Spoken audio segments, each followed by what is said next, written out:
ही अदियंती अवसानी अविनाश करे आपुली आयसे लावी मना पिसे गोविंदाचे एरती माईक दुःखाती जनती नाही अदियंती अवसानी तुका म्हणे का मरणेची सरे उत्तमचे उरे कीर्ती मागे एरती माईक दुःखाती जनती नाही अदियंती अवसानी विठाल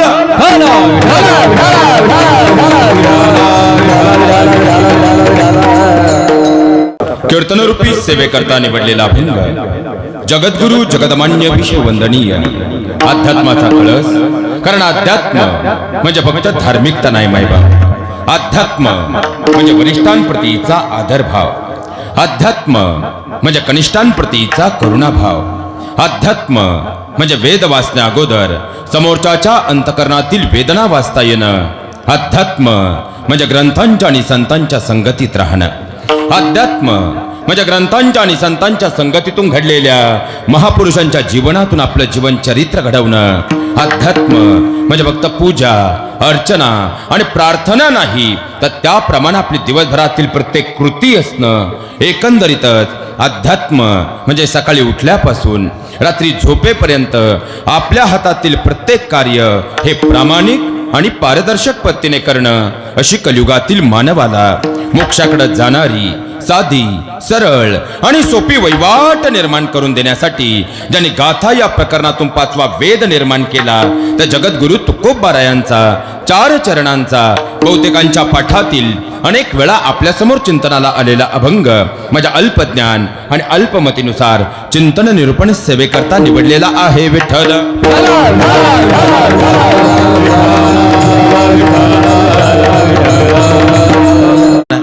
अध्यात्माच्या विचारांची मुहूर्तमेढ खऱ्या अर्थानं या मातीमध्ये रुजली. संतांनी ती वाढवली आणि जगाच्या पाठीवर पोहोचवली. पण त्याच विचारांना आजच्या काळामध्ये मीडियाच्या माध्यमातून जगाच्या कानाकोपऱ्यामध्ये घेऊन जाण्याचं कार्य करणारे आदरणीय माय मराठी. माय मराठीची खऱ्या अर्थानं, कारण मराठी भाषा म्हणजे तुकोबरांच्या दृष्टीनं अमृताची वेल असणारी माझी माय मराठी भाषा, फार गोड सुंदर असं नाव आणि गोड सुंदर असं कर्तृत्व एकदा दादांसाठी सुद्धा जोरदार लक्षात घ्या महाराज. खऱ्या अर्थानं अभंगाच्या गुह्य चिंतनामध्ये प्रवेश करत असताना सुरुवातीला 2 प्रश्न आहेत आणि या 2 प्रश्नांची उकल जोपर्यंत होणार नाही तोपर्यंत अभंगाच्या गुह्य चिंतनामध्ये प्रवेश करणं अयोग्य ठरणार आहे. पहिला प्रश्न असा आहे, गेल्या अनेक वर्षांपासून ही तरुणाई या ठिकाणी शिवजन्म उत्सव सोहळा साजरा करते आहे. पण शिवजन्म सोहळा उत्सव साजरा होत असताना जर पाहायला गेलं महाराज, तर खऱ्या अर्थानं दरवर्षी कीर्तनाचाच कार्यक्रम या ठिकाणी आयोजित होतो आहे. मग खऱ्या ह्या तरुणाईचे धन्यवाद का द्यायचे, तर पहिल्यांदा उत्तर तुम्हाला देतो. लक्षात घ्या, या 2 वर्षांचा काळ पाहिला तर कोरोना आला आणि गाडीपेक्षा वेगानं धावणारा माणूस मात्र गाडीचा हँडब्रेक उडावासा स्तब्ध होऊन घरात बसला. हल्ली म्हटले ओमिक्रॉनची लहर आली, पण लोकांनी ठरवलं घरी खोकून मरू पण हॉस्पिटलला जाणार नाही. त्यामुळे यायच्या अगोदरच ओमिक्रॉनची लहर निघून गेली. पण सध्या असं म्हटलं जातं की अजूनही ओमिक्रॉनची लहर आहे. पण या अशा परिस्थितीमध्येही आज तुम्हाला आणि मला एवढ्या शिवजयंतीच्या निमित्ताने एवढ्या सुंदर कीर्तन सोहळ्याची गरज का आहे. लक्षात घ्या महाराज, कारण ह्या तरुणाईला विशेष धन्यवाद यासाठी द्यावे लागतील की खऱ्या अर्थानं एवढ्या परिस्थितीमध्येही कीर्तनाचं एवढं सुंदर भव्य आयोजन केलंय. मग आज खरंच तुम्हाला मला कीर्तनाची गरज का आहे हे पहिल्यांदा समजून घेणं अत्यंत गरजेचं आहे. कारण या सृष्टीमध्ये जर पाहिलं तर 84 लक्ष योनी आहे. पण या 84 लक्ष योनीमध्ये खऱ्या अर्थानं जर पाहायला गेलं तर प्रत्येक योनी आडवी आहे महाराज, पण चालायला सरळ आहे. आणि एवढा एकच सरळ आहे, पण चालायला आडवाय. माणसानं कसं जगावं आणि जगणं संपलं की कसं मरावं हे शिकवण्याचं जे कार्य करतं ते कीर्तन असतं. या पुढे जाऊन सांगू का, एखाद्यानं एखादा गुन्हा केला तर त्याला शिक्षा म्हणजे शासन करणारी जी व्यवस्था आहे, जी यंत्रणा आहे, ती यंत्रणा म्हणजे शासन यंत्रणा. पण त्याच्या मनामध्ये तो गुन्हा करण्याचा विचारच येऊ नये म्हणून त्याच्यावर संस्कार बिंबवणारी जी व्यवस्था आहे ती व्यवस्था म्हणजे संस्कार व्यवस्था. आणखी सोपं करून सांगू का, गुड्डी गड्ड्यासोबत पळून गेली तर तिला शोधून आणणारी जी व्यवस्था आहे ती व्यवस्था म्हणजे शासन व्यवस्था. पण आमच्या मुलींच्या मनात असे वाईट विचार येऊच नये म्हणून त्यांच्यावर संस्कार बिंबवणारी जी व्यवस्था आहे ती व्यवस्था म्हणजे संस्कार व्यवस्था. देह हे धन ते मनुष्याचे काय आहे. लक्षात घ्या महाराज. अहो येताना तुम्ही मी काही आणलं, तुम्ही बोलत चला तर सूत्र जमेल. नाही तर विठोबा रुक्माई ज्ञानेश्वर माऊलीवर नारळ खाई पाकिट मला सांगा, खऱ्या अर्थाने या सृष्टीमध्ये जर पाहायला गेलं तर आज इतकी भयानक अवस्था आहे. देह हे धन म्हणजे देहावर आपली सत्ता नाही, धनावर आपली सत्ता. धन हे आणि आपलं काय आहे. म्हणून खऱ्या अर्थानं जर आपलं काही असेल तर ते फक्त सोबतीला येणारं कर्म आहे. आणि ते कर्म जर आदर्शवत करायचे असतील तर त्यासाठी एकमेव पर्याय ते म्हणजे संस्कार आहेत. आणि आजच्या काळामध्ये जर पाहिलं तर संस्कारांचा या जगाच्या पाठीवरचा एकमेव विद्यापीठ म्हणजे आजच्या घडीला तरी कीर्तन आहे. आणि म्हणूनच आज समाजाला कीर्तनाची गरज आहे. विठ्ठल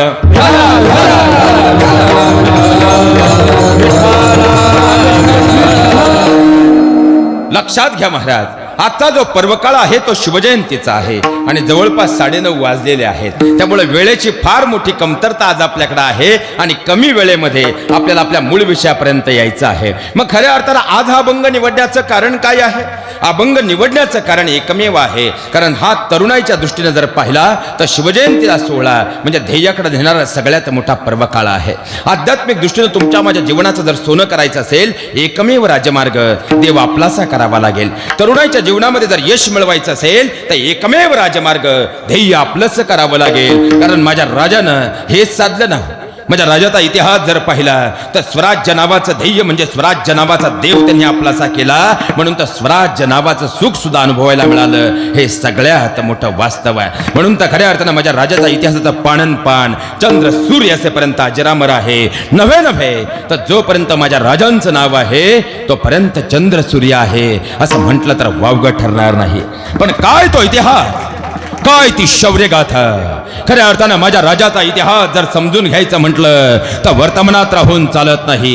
त्यासाठी निघावं लागतं या साबलाच्या मातीतून रात्रीच्या 9:30 वाजता पुन्हा एकदा भूतकाळाच्या दिशेनं. मग खऱ्या अर्थानं शोधावं लागतं तो समोर लटकणारा चंद्रमा. त्या चंद्रमेच्या पलीकडे जाऊन पाहिल्यानंतर चिरंतन सत्य समोर येतं. त्या सत्याच्या पलीकडे पाहिलं मग दिसली खऱ्या अर्थानं चांदण्यांची खैरात. त्या चांदण्यांच्या पलीकडे गेलं पाहता पाहता शीतलतेचा गंध येऊ लागला. त्या शीतलतेच्या पलीकडे पाहिलं पाहता पाहता पुस्तकांची खैरात दिसली. त्यामध्ये संत परंपरेचं आगमन झालं. समोर दिसले ते ज्ञानोबा आहे. ज्ञानोबांचं दर्शन झालं. पुढे प्रवास झाला. पाहता पाहता तुकोबारायांचं दर्शन झालं. काळाची पानं इतिहासाच्या पानाच्या पडद्या पलीकडे जाऊ लागली. पाहता पाहता त्याच मिणमिणाऱ्या दिवामध्ये शोध घेण्याचा प्रयत्न झाला आणि वर्तमानाची चाहुलता भूतकाळाकडे जाऊन पाहता पाहता भूतकाळ समोर येऊ लागला. काळ समोर आला. रात्रीच्या 9:30 वाजता पुन्हा एकदा खोल गर्भामध्ये पाहता पाहता मिणमिणाऱ्या दिव्याने इतिहासाची पानं उघडली आणि कालखंड समोर आला.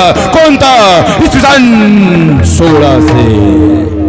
आदिलशाहीचं स्तोम माजलं होतं. निजामानं डोकावर काढलं होतं. अरे राजे पृथ्वीराज चव्हाणांच्या मृत्यूनंतर खलजी वेगानं महाराष्ट्राच्या दिशेनं सरकत होता. 4 आणि 7 महाराष्ट्राच्या पोलोदीच्या तडावर थयानं होत्या.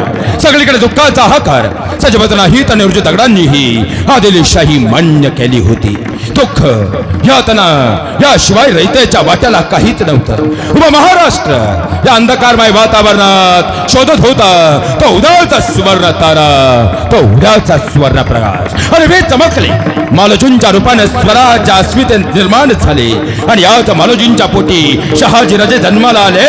त्यांनी पुण्यावरती भगवा फडकवला. पण आदिलशहानं पुण्याची राखरांगोळी केली आणि दिवस गेलेला मासात जिजाऊंना शिवनेरीच्या कुशीत ठेवून राजे नाईलाजानं आदिलशाहीच्या मुशीत गेले. आणि महाराष्ट्र पुन्हा एकदा आदिलशाहीच्या कालोखी अंधकारला गेला. या तनांचा कल्लोळ मासाहेबांच्या मणी दाटला. समोर शिवनेरीच्या टोकावरून माल साहेब पाहत्या झाल्या आणि पाहिले ते रयतेचे हाल. अरे सर्वसामान्य रयतेच्या शेतकऱ्याच्या जीवनातला आनंद तो. अरे वर्षातून निघणारी 2 पिकं म्हणजे एक रब्बी आणि दुसरं म्हणजे हंगामी. पण या 2 पिकांवरती आपल्या कुटुंबाचे गुजराण सर्वसामान्य शेतकरी करायचा. पण यवनांची तोळधाड पाहता पाहता यायची. घोड्यांच्या बेलगाम टापा पाहता पाहता शेतात घुसायच्या. अरे उभं आलेलं पीक जे सकाळी सोन्यासारखं चमकायचं दुपारी हिऱ्यासारखं लकलकायचं. याच पिकात यवनांची तोळधाड आली की सकाळी पाहावं शेताचं स्मशान होऊन जायचं. अरे बांधावर बसलेला शेतकरी ते स्मशान पाहून आपल्या गुडघ्यांमध्ये डोकं घालायचा आणि हमसून रडायचा. कारण डोळ्यासमोर यायची ती आजांती 2-2 वर्षाची लेकरं. अरे 3-3 दिवस लेकरं उपास. घरी जावं कसं? घराचा माप ओलांडलं की लेकरं दरवाजातून सांगतायत बाबा बाबा भूक लागली हो बाबा, काहीतरी खायला द्याव. अहो सर्व सामान्य शेतकऱ्यांना आपल्या लेकरांची अवस्था पाहावी आणि पुढा माघारी निघावं. शेताच्या बांधावर बसून गुडघ्यांमध्ये डोकं घालून हमसून रडावं. अरे यवनांची तोलधाड यायची, गोडांच्या बेलगाम टपा गावात घुसायच्या, पाहता पाहता आमच्या घरात घुसायच्या, आया बहिणींच्या आबरूची लक्तर तोडायच्या आणि पुन्हा बेभान होऊन निघून जायच्या. ते हाल पाहिले आणि मासाहेबांच्या डोळ्यातून अश्रूंचा उगल निर्माण झाला. मासाहेब विचार करू लागले, अरे ज्या ज्या वेळे या सृष्टीच्या पाठीवरती असुर जन्माला आले, यदा यदा ही धर्मस्य ग्लानिर्भवति भारत, या सृष्टीवर भगवंताचा जन्म झाला. या सृष्टीवर जेव्हा पाखंड जन्माला आले, धर्माचे पालन करणे पाखंड खंडन हेच आम्हा करणे काम, संतांचा जन्म झाला. आणि जर यवनांची कोली गिदाड आमच्या खऱ्या अर्थानं वाईट नजरेनं पाहणार असतील तर माझ्याही पोटी जन्माला येणारा सूर्य उद्याचा महासूर्य म्हणून प्रकट होईल. आणि मासाहेब शिवनेरीच्या कुशीशिवाई समोर नतमस्तक झाल्या आणि मासाहेबांच्या मुखातून बोल उमटले, हे अंबिकरण चंडिकाय वरदान दे, उन्मत्तै सिंहासने चिरपाड न्यामचा पुत्र दे. आणि फाल्गुन महिना शिशिर ऋतू हस्त नक्षत्रावर पृथ्वीचे वैभव व्यक्त करणारे 8 ग्रहानुकूल असताना 19 फेब्रुवारी 1630 बाळ राजे जन्माला आले. शिवनेरीवर शुभ जन्मला राजांचा अधिपती, राजांचा अधिपती, दैवत छत्रपती नामचे दैवत शिवाजी महाराज, दैवत छत्रपती नामचे दैवत छत्रपती, दैवत छत्रपती नामचे दैवत छत्रपती. शिवाचे मावळे आम्ही, आम्हा नाही कुणाची भीती, शिवाचे मावळे आम्ही, आम्हा नाही कुणाची भीती. आई शिवाई आईचे जाई आशीर्वाद पाठी, आशीर्वाद पाठी, दैवत छत्रपती नामचे दैवत छत्रपती, दैवत छत्रपती नामचे दैवत छत्रपती, दैवत छत्रपती नामचे दैवत छत्रपती, दैवत छत्रपती नामचे दैवत छत्रपती. जय शिवाजी, जय जय भवानी, जय जय शिवाजी, जय जय भवानी, जय जय शिवाजी, जय जय भवानी.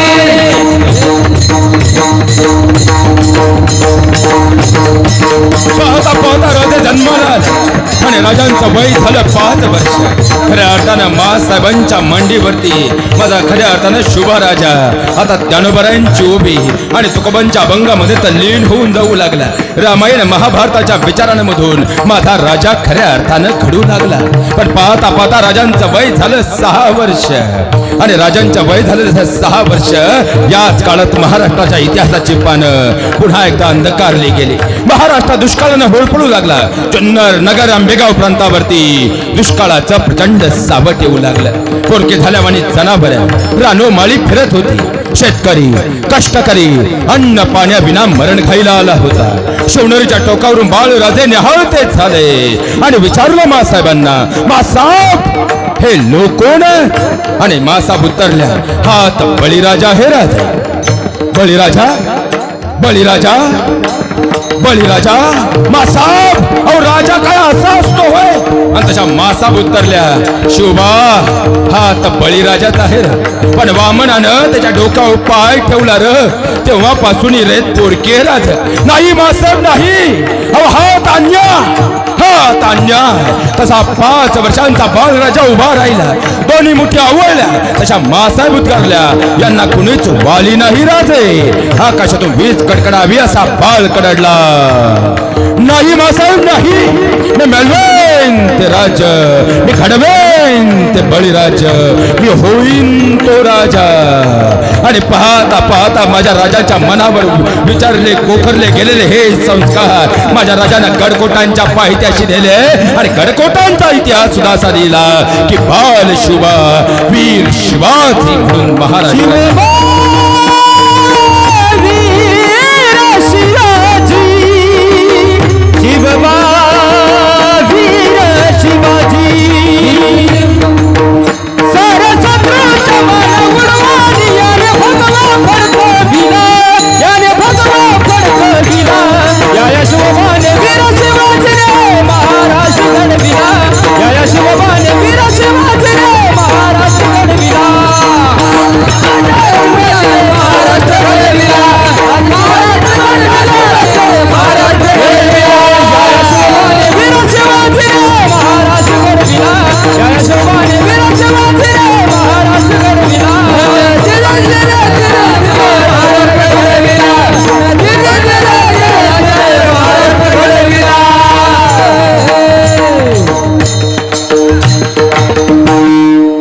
पाहता पाहता माझा राजा माँसाहेब जिजाऊंच्या विचारांच्या शृंखलेखाली घडूला गेला. पण आज खऱ्या अर्थानं जर विचार केला तर माझ्या माँसाहेब जिजाऊंनी शोभाला घडवलं होय. पण आज जर आमच्या घरामध्ये शिवजयंतीच्या निमित्ताने आम्ही जागर करतोय, राजे तुम्ही पुन्हा जन्माला या. पण राजे जन्माला येण्यासाठी पहिल्यांदा माँसाहेब जिजाऊ आमच्या घरात घडवाव्या लागतील. आणि आज जर आमचे घरातले जिजाऊ खऱ्या अर्थानं 7 ते 9 TV सिरियल मध्ये गुंग असेल तर उद्याचे शिवराय कसे घडतील हा सगळ्यात मोठा प्रश्न आहे, सगळ्यात मोठा. कारण माझ्या राजानं खऱ्या अर्थानं अफजल खान फाडला, माझ्या राजानं शाहिस्ते खानाची बोटं तोडली, माझ्या राजानं खऱ्या अर्थानं 50 वर्षाच्या देहपुऱ्या आयुष्यामध्ये 20 वर्षांचं आयुष्य तर खऱ्या अर्थानं रणांगण आणि बालपणात गेलं. उरलेल्या 30 वर्षाच्या आयुष्यामध्ये असं काही रणमार्थ खऱ्या अर्थानं गाजवला की 350 वर्षांचा इतिहास खऱ्या अर्थानं ओशाळला गेला आणि भगव्याचं तेज प्रकट झालं. पण या इतिहासाच्या मागे सगळ्यात महत्वाचं पान होतं ते म्हणजे राजा शिवछत्रपतींचा इतिहास घडवणाऱ्या माँसाहेब जिजाऊ. आज माझ्या बहिणीला जाऊ द्या, मी तुमच्या मुलासारखा आहे. मुलगा म्हणून तुम्हाला आज शिवजयंतीच्या निमित्ताने एक प्रश्न विचारतो. मला सांगा, कारण आज तुम्हाला असं वाटत नाही का हो आपल्याही पोटी उद्याचे शिवराय जन्माला यायला हवे, आपल्याही पोटी उद्याचे विवेकानंद जन्माला यायला हवे.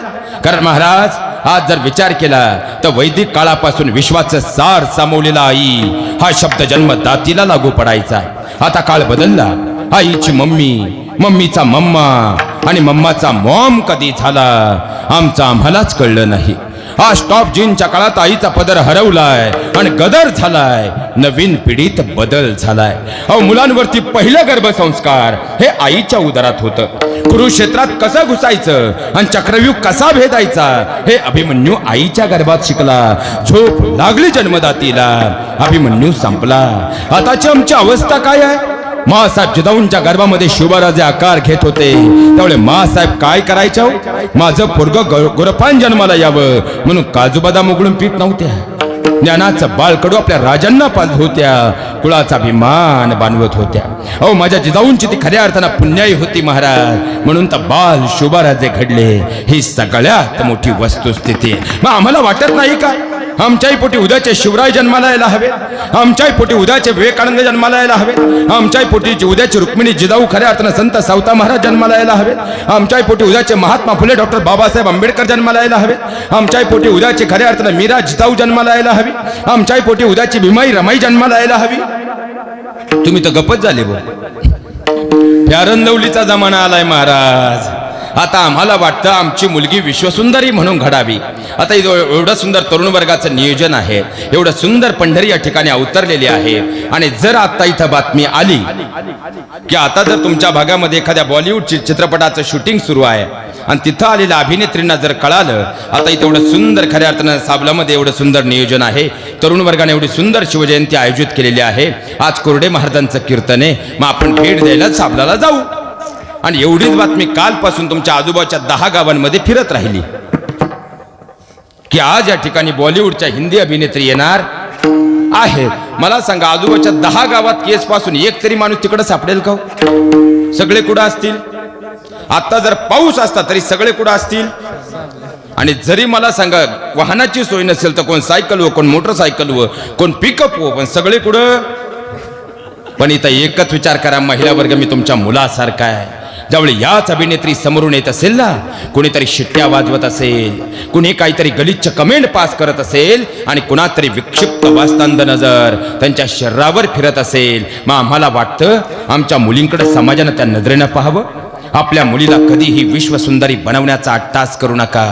अरे बनवायचंच असेल तर आपल्या मुलीला संस्कार सुंदरी बनवा मायबाप, संस्कार सुंदरी बनवा. कारण खऱ्या अर्थानं हे जग जिच्या पाया पडतं तिला सीता म्हटलं जातं, तिला मीरा म्हटलं जातं, तिला माँसाहेब जिजाऊ म्हटलं जातं, तिला अभिनेत्रीच्या नावानं कुणीच ओळखत नाही हो. मग एखादी ताई म्हणेल महाराज जर तुम्ही असं म्हणताय म्हणजे रूपाच्या सौंदर्यतेला काहीच किंमत नाही का? माझ्या बहिणींना असंही मला म्हणायचं नाही, मी सोपं आपल्या भाषेत करून सांगतो. मला सांगा आता जर यंदा पप्प्यानं ह्या लॉकडाऊनमध्ये 3 वेळा पोलीस स्टेशन केलं पण गोरीपान बायको घरी आणली. पप्प्यानं बायको गोरीपान केली, पण जर त्या स्वभाव चांगला नसेल तर ती ज्या घरात जाईल त्या घराचा स्वर्ग होईल का नरक? बोलत चला, स्वर्ग होईल का नरक? नरक. आणि भले एखादी रंगानं सावळी मुलगी असू द्या, पण जर स्वभावानं अत्यंत चांगली असेल तर ती ज्या घरात जाईल त्या घराचा स्वर्ग होईल का नरक? स्वर्ग. कारण माझ्या बहिणींनो, गुणांची सौंदर्यता ही काळानुसार वाढणारी आहे आणि रूपाची सौंदर्यता ही काळानुसार कमी होणारी आहे. मग आम्ही कोणत्या सौंदर्यतेला महत्व देतो याचा मात्र विचार करायला हवा. म्हणून शिवजयंतीच्या निमित्तानं आजपासून मी दिसते कशी यापेक्षा मी वागते कशी, आल्या गेल्या पाहुण्यांचा आदर तिथे करते कशी आणि आपल्या सासू सासऱ्यांसोबत राहते कशी, याला तुम्ही आता प्राधान्य देणं काळाची गरज आहे.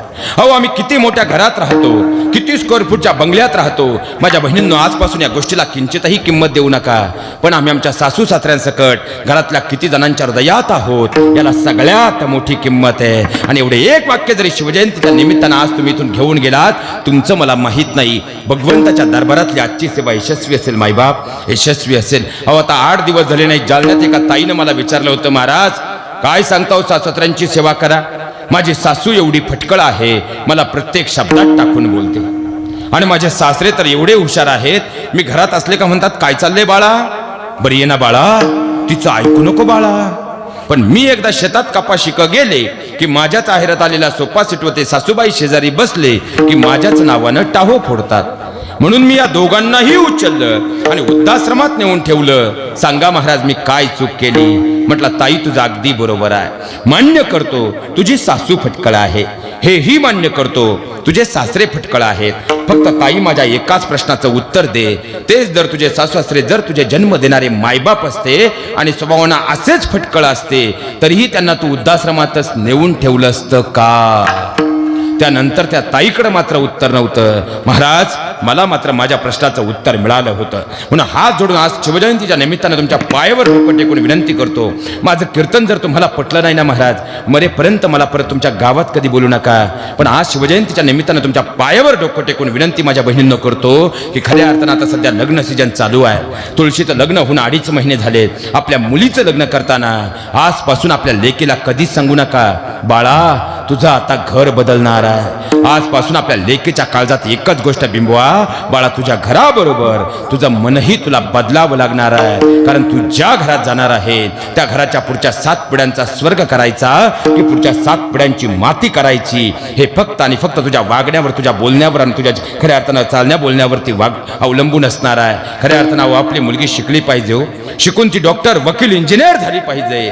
पण एक दिवस तिला सासरी जायचंय, म्हणून ती संस्कारानं सुद्धा परिपूर्ण झाली पाहिजे. आणि ही आई म्हणून तुमची जबाबदारी आहे, ती आम्ही समर्थपणे पार पाडतोय का, हा सगळ्यात मोठा विषय आहे. कारण खऱ्या अर्थानं आम्हाला जिजाऊ जर घडवायचे असतील तर पहिल्यांदा घरातलं वातावरणाला सात्विकता देणं काळाची गरज आहे. आणि आज आमच्या घरातलं वातावरण काय आहे विचार केलाय माझ्या बहिणींना? असं होऊ नये.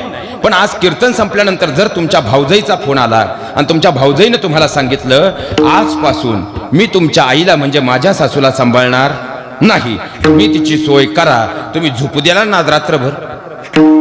ओ, तिने मला लहानाचं मोठं केलंय, ओ तिने मला कष्टानं वाढवलंय. निघाली सकाळी साबलामधून गाडी, आली संध्याकाळी भारुडाच्या कार्यक्रमाला सासूबाई इथं. पण इथं एकच विचार करा, महिला वर्ग मी तुमच्या मुलासारखा आहे. अहो, खऱ्या अर्थानं जिनं दुसऱ्याच्या बांधावर 200 रुपयानं काम करून तुमचा नवरा घडवला आहे आणि ज्यानं दुसऱ्याची शेती अर्धलीनं करून दुसऱ्याच्या बांधावर साल घालून तुमचं सासर घडवलंय, ते तुमचे सासरे तुमचे आई वडील होऊ शकत नाहीत का? कारण 7 पिढ्या जर आमच्या पुढच्या आमच्या सासरी काढायच्या असतील तर आमच्या घराला सात्विकता आणण्यासाठी पहिल्यांदा तुम्ही तुमच्या सासऱ्यांमध्ये तुमचे आई वडील शोधणं ही काळाची गरज आहे. आणि ज्या दिवशी तुम्हाला हे जमलं, तुमच्यातली जिजाऊ जन्माला येईल आणि त्या दिवशी तुमच्यातली जिजाऊ जन्माला येईल, त्या दिवशी तुमच्या पोटी शोभा जन्म घेईल. आणि त्या दिवशी शिवजयंती फक्त 1 दिवस नसेल तर 365 दिवस घराघरात शिवजयंती असेल. हे सगळ्यात मोठं वास्तव आहे. पण आता सासूबाईला सुनबाईला बोललं का सासूबाईला जरा बरं वाटतं. पण सासू नावाचा प्राणी एवढा स्वापा साबलाची सासू ब ब ब ब ब. तिच्या पप्याचं लग्न झालं, तिने निम्म्या गावात भांडणं लावली. काय तुमच्या सुना, माई सून नक्षत्र आहे, नक्षत्र. मागच्या 2 वर्षातल्या आल्या सगळ्या सुना सांगत, थांब तू 6 महिने, ती तुझीच नक्षत्र बदलीन तवाच तू जागे वैशी. आता साबलाची सासू होती, ती म्हणली, सुनबाई आज आता उद्या भारुडाचा कार्यक्रम आहे, आज कोरडे महाराजांचं कीर्तन आहे, मग उद्या आपण पोळ्यांचा स्वयंपाक करू. तू एवढी डाळ वाटून घे, मी जरा शेतात जाऊन येते. साबलाची सासू होती, गेली शेतात. आली 20 मिनिटांनी. तिने फक्त घरात डुकून पाहिलं बो, सुनबाई दिसना, डाळीचं तपेलाही दिसना. ती घरात नाही घुसली. ती परत निम्या गावात फिरून आली. काय तुमच्या सुना, काय तुमच्या सुना. माई सून 20 मिनिटात डाळ वाटली, आली घरी. गुणाची ग माई सुनबाई, गुणाची गुणाची. पप्प्यानं 3 वेळा पोलीस स्टेशन करून तुला आणलं, पण वाया नाही गेले. पण सुनबाई ती डाळ ठेवली कुठं? ती म्हणली हाय का सुनबाई. सासूबाई मला वाटलं तुम्ही हुशार असाल, तुम्ही म्हणले डाळ वाटून ने. आता अख्ख्या चौकात डाळ वाटून आले, आता कुठं घरात डाळ राहते वय. तेव्हा तुम्ही जागेवर आले. तुम्ही सोप्या नाहीत ना. बरं, माझं बोल नाही तर बसलेल्या एखाद्या सासूबाईला जर वाईट वाटलं असेल तर मी तुमच्या मुलासारखा आहे. आणि मुलगा म्हणून तुम्हाला आज एक प्रश्न विचारतो. बसलेल्या सगळ्या सासूबाईंना मुलगा म्हणून तुम्हाला एक प्रश्न विचारतो, उत्तर द्यावं ही अपेक्षा आहे. तुमची अपेक्षा आहे ना, तुमच्या येणाऱ्या सुनेनं तुम्हाला आई म्हटलं, तुम्ही तर गपच झाले बघ. जीवन नाही आले का बघ तुम्ही? मला सांगा, आपल्या सुनेनं आपल्याला आई म्हटलं पाहिजे, आई मानलं.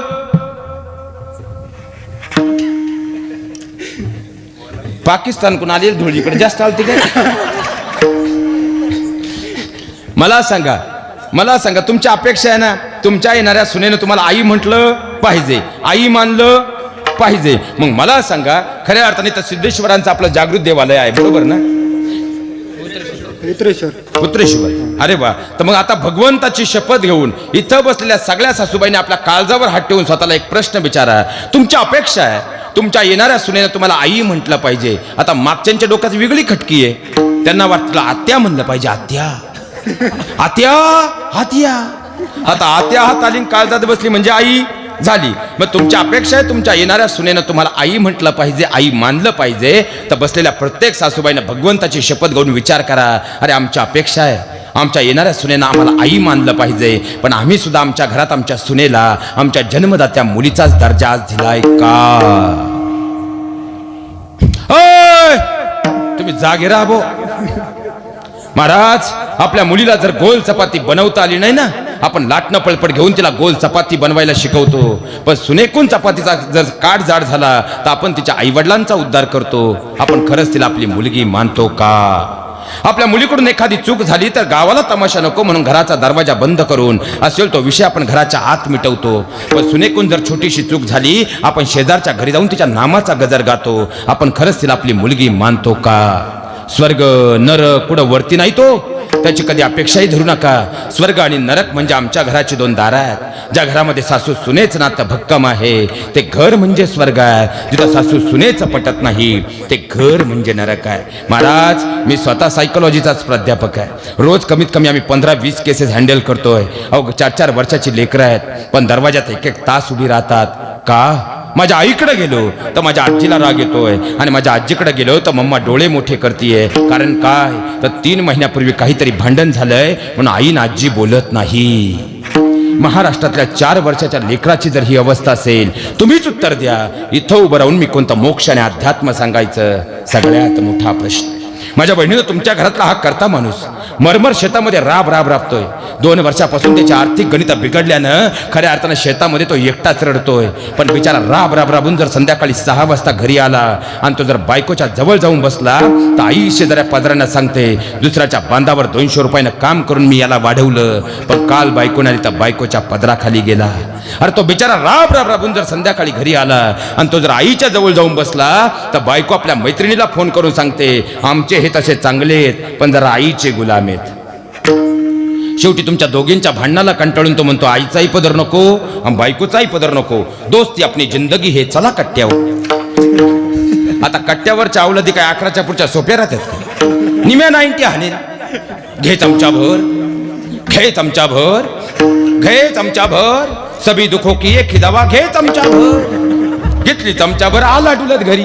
चुकत्या मुलाची अहो बरं मला सांगा, घरातलं वातावरण जर सात्विक असेल पुढच्या 7 पिढ्या घडतील, घरातलं वातावरण सात्विक नसेल पुढच्या 7 पिढ्यांची माती होईल हे वास्तव आहे. आणि खऱ्या अर्थानं माझ्या मासाहेब जिजाऊंच्या खऱ्या अर्थानं त्यांनी पहिल्यांदा ती सात्विकता निर्माण केली, त्यातून खऱ्या अर्थानं संस्कार उभे केले आणि त्या संस्कारांच्या बळावरतीच पाहिलं गेलं तर खऱ्या अर्थानं स्वराज्य उभं राहिलं. हे माझ्या जिजाऊची पुण्याई कशी आली व फळाला, माझ्या जिजाऊची पुण्याई कशी आली व फळाला. तो बापाचा बाप राजा शिवबा जन्मला, तो बापाचा बाप राजा शिवबा जन्मला. माझ्या जिजाऊची पुण्याई आज आली व फळाला, माझ्या जिजाऊची पुण्याई आज आली व फळाला. तो बापाचा बाप राजा शिवबा जन्मला, तो बापाचा बाप राजा शिवबा जन्मला. एकच राजा इथे जन्मला शिवनेरी किल्ल्यावर, एकच राजा इथे जन्मला शिवनेरी किल्ल्यावर. माझ्या राजाचं नाव गाजते गड किल्ल्याच्या दगडावर, माझ्या राजाचं नाव गाजते गड किल्ल्याच्या दगडावर, माझ्या देवाचं नाव गाजते गड किल्ल्याच्या दगडावर, माझ्या राजाचं नाव गाजते गड किल्ल्याच्या दगडावर. सुंदर स्वराज्य निर्माण केले तलवारीच्या धारेवर, तलवारीच्या धारेवर. सुंदर स्वराज्य निर्माण केले तलवारीच्या धारेवर, तलवारीच्या धारेवर. रयतेसाठी रार झेलले आपला निघण्यासाठी, आपला निघण्यासाठी. रयतेसाठी वार झेलले आपला निघण्यासाठी, आपल्या निघण्यासाठी. राजा छत्रपती राव, माझ्या राजाचं नाव गाजते गड किल्ल्याच्या दगडावर, माझ्या राजाचं नाव गाजते गड किल्ल्याच्या दगडावर, राजाचं नाव गाजते गड किल्ल्याच्या दगडावर, माझ्या राजाचं नाव गाजते गड किल्ल्याच्या दगडावर, माझ्या राजाचं नाव गाजते गड किल्ल्याच्या दगडावर, माझ्या राजाचं नाव गाजते गड किल्ल्याच्या दगडावर, माझ्या राजाचं नाव शिवाजी महाराज की जय, वीर संभाजी महाराज की जय. जय शिवराय.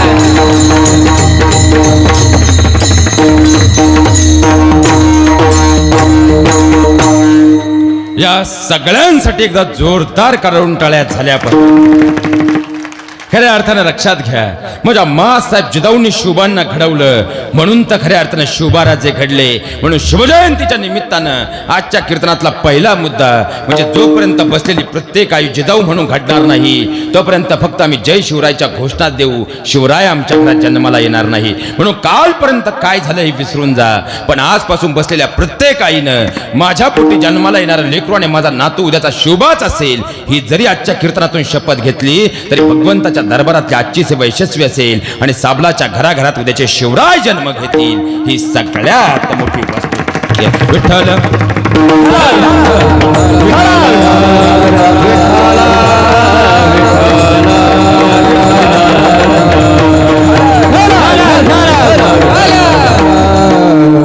कारण खऱ्या अर्थानं माझ्या राजाचं कर्तृत्व ते काय आहे. अरे मासाहेब जिजाऊने खऱ्या अर्थानं आपल्या राजाला असं घडवलं म्हणून तर माझ्या राजानं खऱ्या अर्थानं 13 वर्षी रोहिडेश्वरावर शपथ घेतली आणि 14 वर्षी तोरणाने स्वराज्याचं तोरण बांधलं. आणि पाहता पाहता राजे आपल्या मावळ्यांना एकत्रित करू लागले. जणू काही राजे आपल्या मावळ्यांना सांगत होते, अरे क्यों मरते हो बेवफा सनम के लिए, 2 गज जमीन भी नहीं मिलेगी तुम्हें दफनाने के लिए, मरना है तुम्हारा प्रदेश वतन स्वराज के लिए, हसीना भी दुपट्टा फाड़ देगी तेरे कफन के लिए. आणि पाहता पाहता मावळ्यांची चिरबंद फौज निर्माण झाली आणि स्वराज्य उभं ठाकू लागलं. बाजी पासलकर कामी आला आणि पाहता पाहता खऱ्या अर्थानं पुरंदरच्या मातीवरती भगवा फडकला आणि फतेह खान माघारी गेला. आणि एक एक मावळा खऱ्या अर्थानं स्वराज्य हे ध्येय अंतकरणामध्ये ठेवून स्वतःच्या प्राणांची बाजी लावत गेला. म्हणून तर स्वराज्य हे सुख उभं राहिलं. तो तान्हाजी थोडा इको आणि बेस खऱ्या अर्थानं तो तान्हाजी उमरेड गावचा आपल्या लेकराच्या रायबाच्या लग्नाची पत्रिका घेऊन राजांकडे येता करता झाला. त्याच वेळी राजे मात्र मासाहेब जिजाऊंच्या सोबतीनं गडाच्या टोकावरती समोरून कोंढाणा निहाळत होते आणि पुरंदरच्या तहानं खाक झालेलं स्वराज्य खऱ्या अर्थानं मासाहेबांच्या मंतकरणाला भुचत होतं, टोचत होतं. आणि मासाहेब उतरले, शिवबा समोर पाहताय ना तो कोंढाणा. शिवबा अहो खऱ्या अर्थानं पुरंदरच्या तहानं खाक झालेलं स्वराज्य आता पुन्हा उभं राहायला हवं शिवबा, पण त्यासाठी हवा तो कोंढाणा, कारण जोपर्यंत कोंढाणा हाताशी येणार नाही तोपर्यंत स्वराज्याचा मुकुट पुन्हा उभा राहणार नाही. आणि राजे उत्तरले, मासाहेब आम्हीही तोच विचार करतोय, पण काय करावं? आणि मासाहेब उत्तरले, शुभा ते मला ठाव नाही बघ, पण हा कोंढाणा पुन्हा हाताशी यायला हवा. आणि पाहता पाहता लागोलाग राजे उत्तरते झाले, मासाहेब काळजी नसावी, काळजी नसावी. पुढच्या काही दिवसांमध्ये कोंढाणा हा भगव्याच्या अस्मितेखाली झोकाळलेला असेल. पण त्याच वेळी बाहेरचा शिवाजी शिपाई धावत आला. पाहता पाहता पडदा बाजूला झाला आणि मुद्रा करत होता, राजा मुद्राजी, अहो त्या उंबरट वरून तान्हाची मालुसर आणि शेलार मामा आले तिची. आणि त्याच वेळी राजे उत्तरले, अरे माझा तान्ह्या आलाय वय, शेलार मामा सोबत होय. अरे म्हणजे आपल्या लेकराचे बहुधा लग्नाचा अवतन घेऊन आलेला असावा. बाहेर काय उभा केलाय त्याला, पाठव की आत. आणि तसा शिपाई बाहेर धावत गेला आणि 5 मिनिटाचा वेळ गेला आणि तान्हाजी मालुसर आणि शेलार मामा आत आले. राजांना मुद्रा झाला, मुद्रा राजा. आणि राजे उत्तरले, तान्हा अरे तुरुण आला सा काय म्हणी बे? आणि तान्हा उत्तरला, राज रायबाचं लग्न काढले नव. आणि तान्हाजीनं खऱ्या अर्थानं मासाहेबांच्या पायावरती लग्नाची पत्रिका ठेवली आणि मासाहेबांना उत्तरला, मासाहेब लेकराचं लग्न काढलंय जी, उमरटला लग्न आहे जी, राजांच्या सोबतीनं यायचं बरं लग्नाला.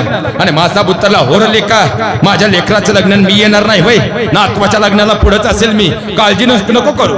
पण त्याच वेळी तान्हाची नजर मात्र राजांवरती गेली आणि राजांचा तो चेहरा पाहिला, चिंतामग्न अवस्था पाहिली.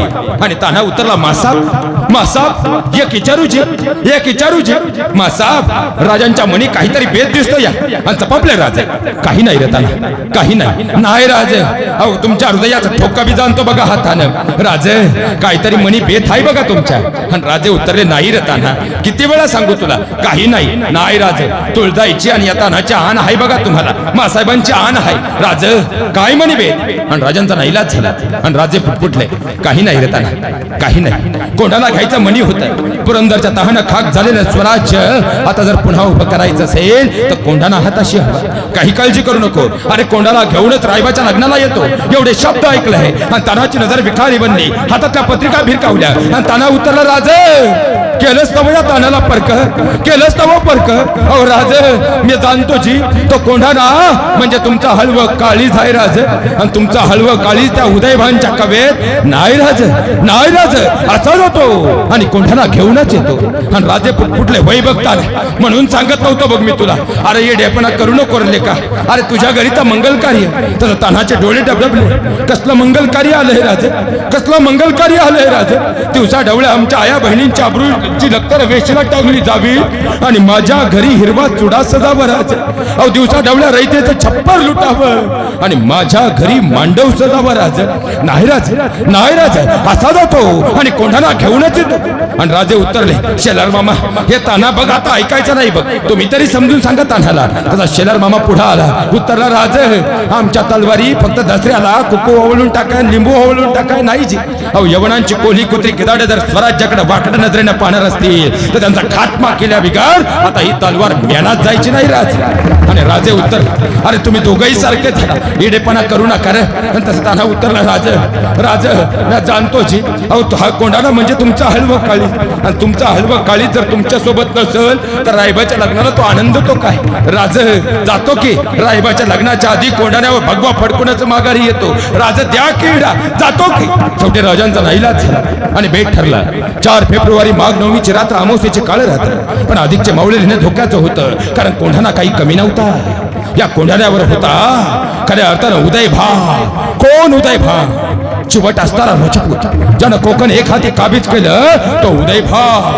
आणि त्याच्या सोबतीला होता खऱ्या अर्थानं याच कोकणामध्ये एक हाती झुंजावा देणारा शेरखा, हा त्याचा सेनापती.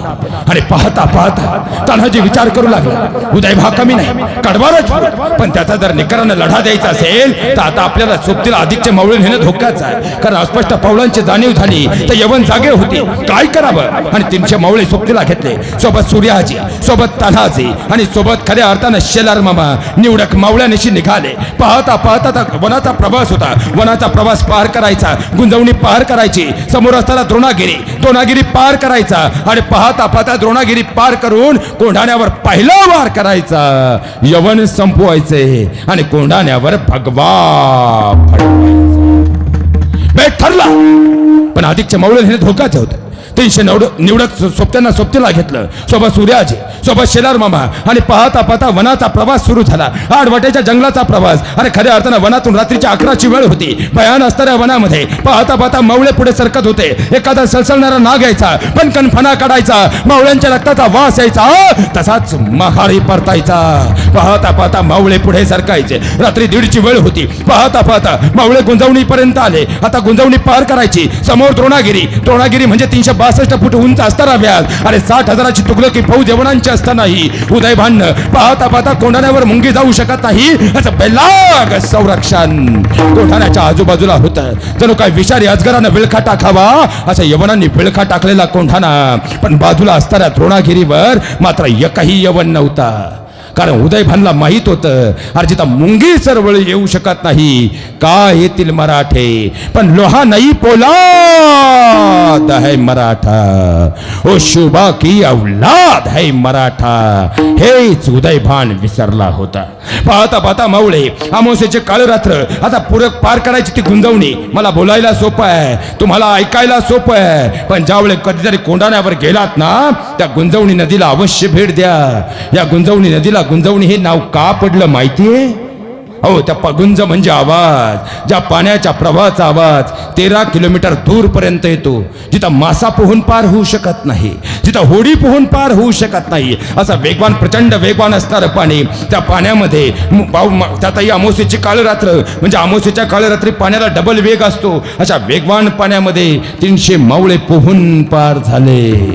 इतिहास ऐकायला सोपा, इतिहास बोलायला सोपा, पण इतिहासाच्या स्वराज्याच्या अग्निकुंडामध्ये जेव्हा आम्ही आहुती देण्याचा प्रयत्न करतो त्यावेळेस समस्त स्वराज्य उभं राहिलं कसं. पाहता पाहता गुंजवणी पार झाली. आता समोर होता द्रोणागिरी. 363 फूट उंच असताना सरळ सरळ व्यास असताना. अरे सरळ जर मुंगीने चढायचं ठरवलं तरी मुंगी सरळ वर जाऊ शकत नाही. काय जातील मराठे. पण खऱ्या अर्थानं माझा तान्हाजी खऱ्या कमी नव्हता. तान्हाजीनं बाजूला असताना दोरखंड घेतला. हर हर महादेवचा गजर झाला. पाहता पाहता बाजूला दोरखंड घेतला आणि दोरखंड वरती फेकला. दोरखंडाची खड काही कपारीत बसली नाही. दोरखंड पुन्हा खाली आला. पाहता पाहता पुन्हा दोरखंड फेकला. दोरखंडाची कड काही लागली नाही. दोरखंड खाली आला. हर हर महादेवचा गजर घुमला. पुन्हा दोरखंड फेकला. दोरखंडाची कड काही लागली नाही. दोरखंड खाली आला. पुन्हा दोरखंड फेकला. हर हर महादेवचा गजर घुमला आणि दोरखंड लागला गेला. ओढून पाहिला, खीळ बसली होती आणि पाहता पाहता वारे पट्ट भले शाबास. पाहता पाहता तान्हानं सांगितलं, मावळ्यांना पुढे व्हायला इशारत केली आणि आता पाहता पाहता मावळे पुढे आले. दोरखंड ओढून पाहिला. दोरखंड भक्कम लागला होता आणि जणू काही फटाक्याची लढ लागावी. एकामागे एकामागे एकामागे एकामागे एकामागे एकामागे एकामागे एकामागे एकामागे एकामागे एकामागे एकामागे एक एक मावळा आता चित्या चलीनं वरवर जाऊ लागला. खालून तान्हा सांगत होता, वारे पट्ट्या वारे पट्ट्या भले शाबास भले शाबास. आणि पाहता पाहता चिवट झुंजीचे मावळे मात्र आता खऱ्या अर्थानं अंतकरणामध्ये भगव्याची प्रतिष्ठा आणि भगव्याचा जोश घेऊन एकाला पुढे पुढे पुढे पुढे सरकू लागले. अरे एक एक मावळा वरवर जात होता आणि ताना पाहत होता. आणि भगव्याची अस्मिता टप्प्यात आली होती. द्रोणागिरी पारच होणार होता 200-250 फुटावरती. आता पाहता पाहता मावळे मात्र वेगाने वरवर जाऊ लागले. पण त्याच वेळी दोरखंडावर दाब वाढला. दोरखंडावर पीळ पडला. खऱ्या अर्थानं पाहता पाहता पाहायला गेलं तर तान्हाचे डोळे उघडले. पण तान्हाला जाणीव झाली की खऱ्या अर्थानं शेंदूर फासलेला हनुमंतासारखा तान्हा मात्र लालबुंद झाला होता. कारण 201 मावळ्यांची फटाक्याची लढ तशी वेगानं वर जात होती. ज्या दोरखंडाला धरलं होतं त्या दोरखंडावर दाब वाढल्यानं पाहता पाहता त्याच्यावर पिळ पडून दोरखंड खोल खाईत कोसळला होता. 252 फूट खोल खाईमध्ये दोरखंड कोसळल्यानं मावळे मात्र खाली अनुकुशदार दगडांवर कोसळले होते. कुणाच्या पोटामध्ये आतडी घुसल्यानं पाहता पाहता आतड्यांचं साम्राज्य बाहेर येऊन बाहेरचं साम्राज्य न्याळत होतं. कुणाच्या डोक्याचे खऱ्या अर्थानं तुकडे झाल्यानं आतमध्ये असलेल्या मेंदूच्या कवट्या मात्र बाहेरचं साम्राज्य पाहत होतं. आणि ही अवस्था पाहिली आणि तान्हाच्या डोळ्यातून खल खल अश्रू उगळला. तसा सूर्याजी मागून आला. सूर्याजी उत्तरता झाला, तान्हा तान्हा तान्हा पाहतोस ना ते रक्त. पण त्याच वेळी तान्हाची नजर विखारी बनली. जणू काही डोळ्यात रक्त उतरलं आणि तान्हाजी पाहू लागला. सूर्याजीला उत्तर आला, सूर्या पाहतोय ना ते रक्त नाही बरं तो भगवान वर जायला हवा. पुन्हा दोरखंड फेकला. आता घडलेली चूक घडणार नव्हती. एकामागे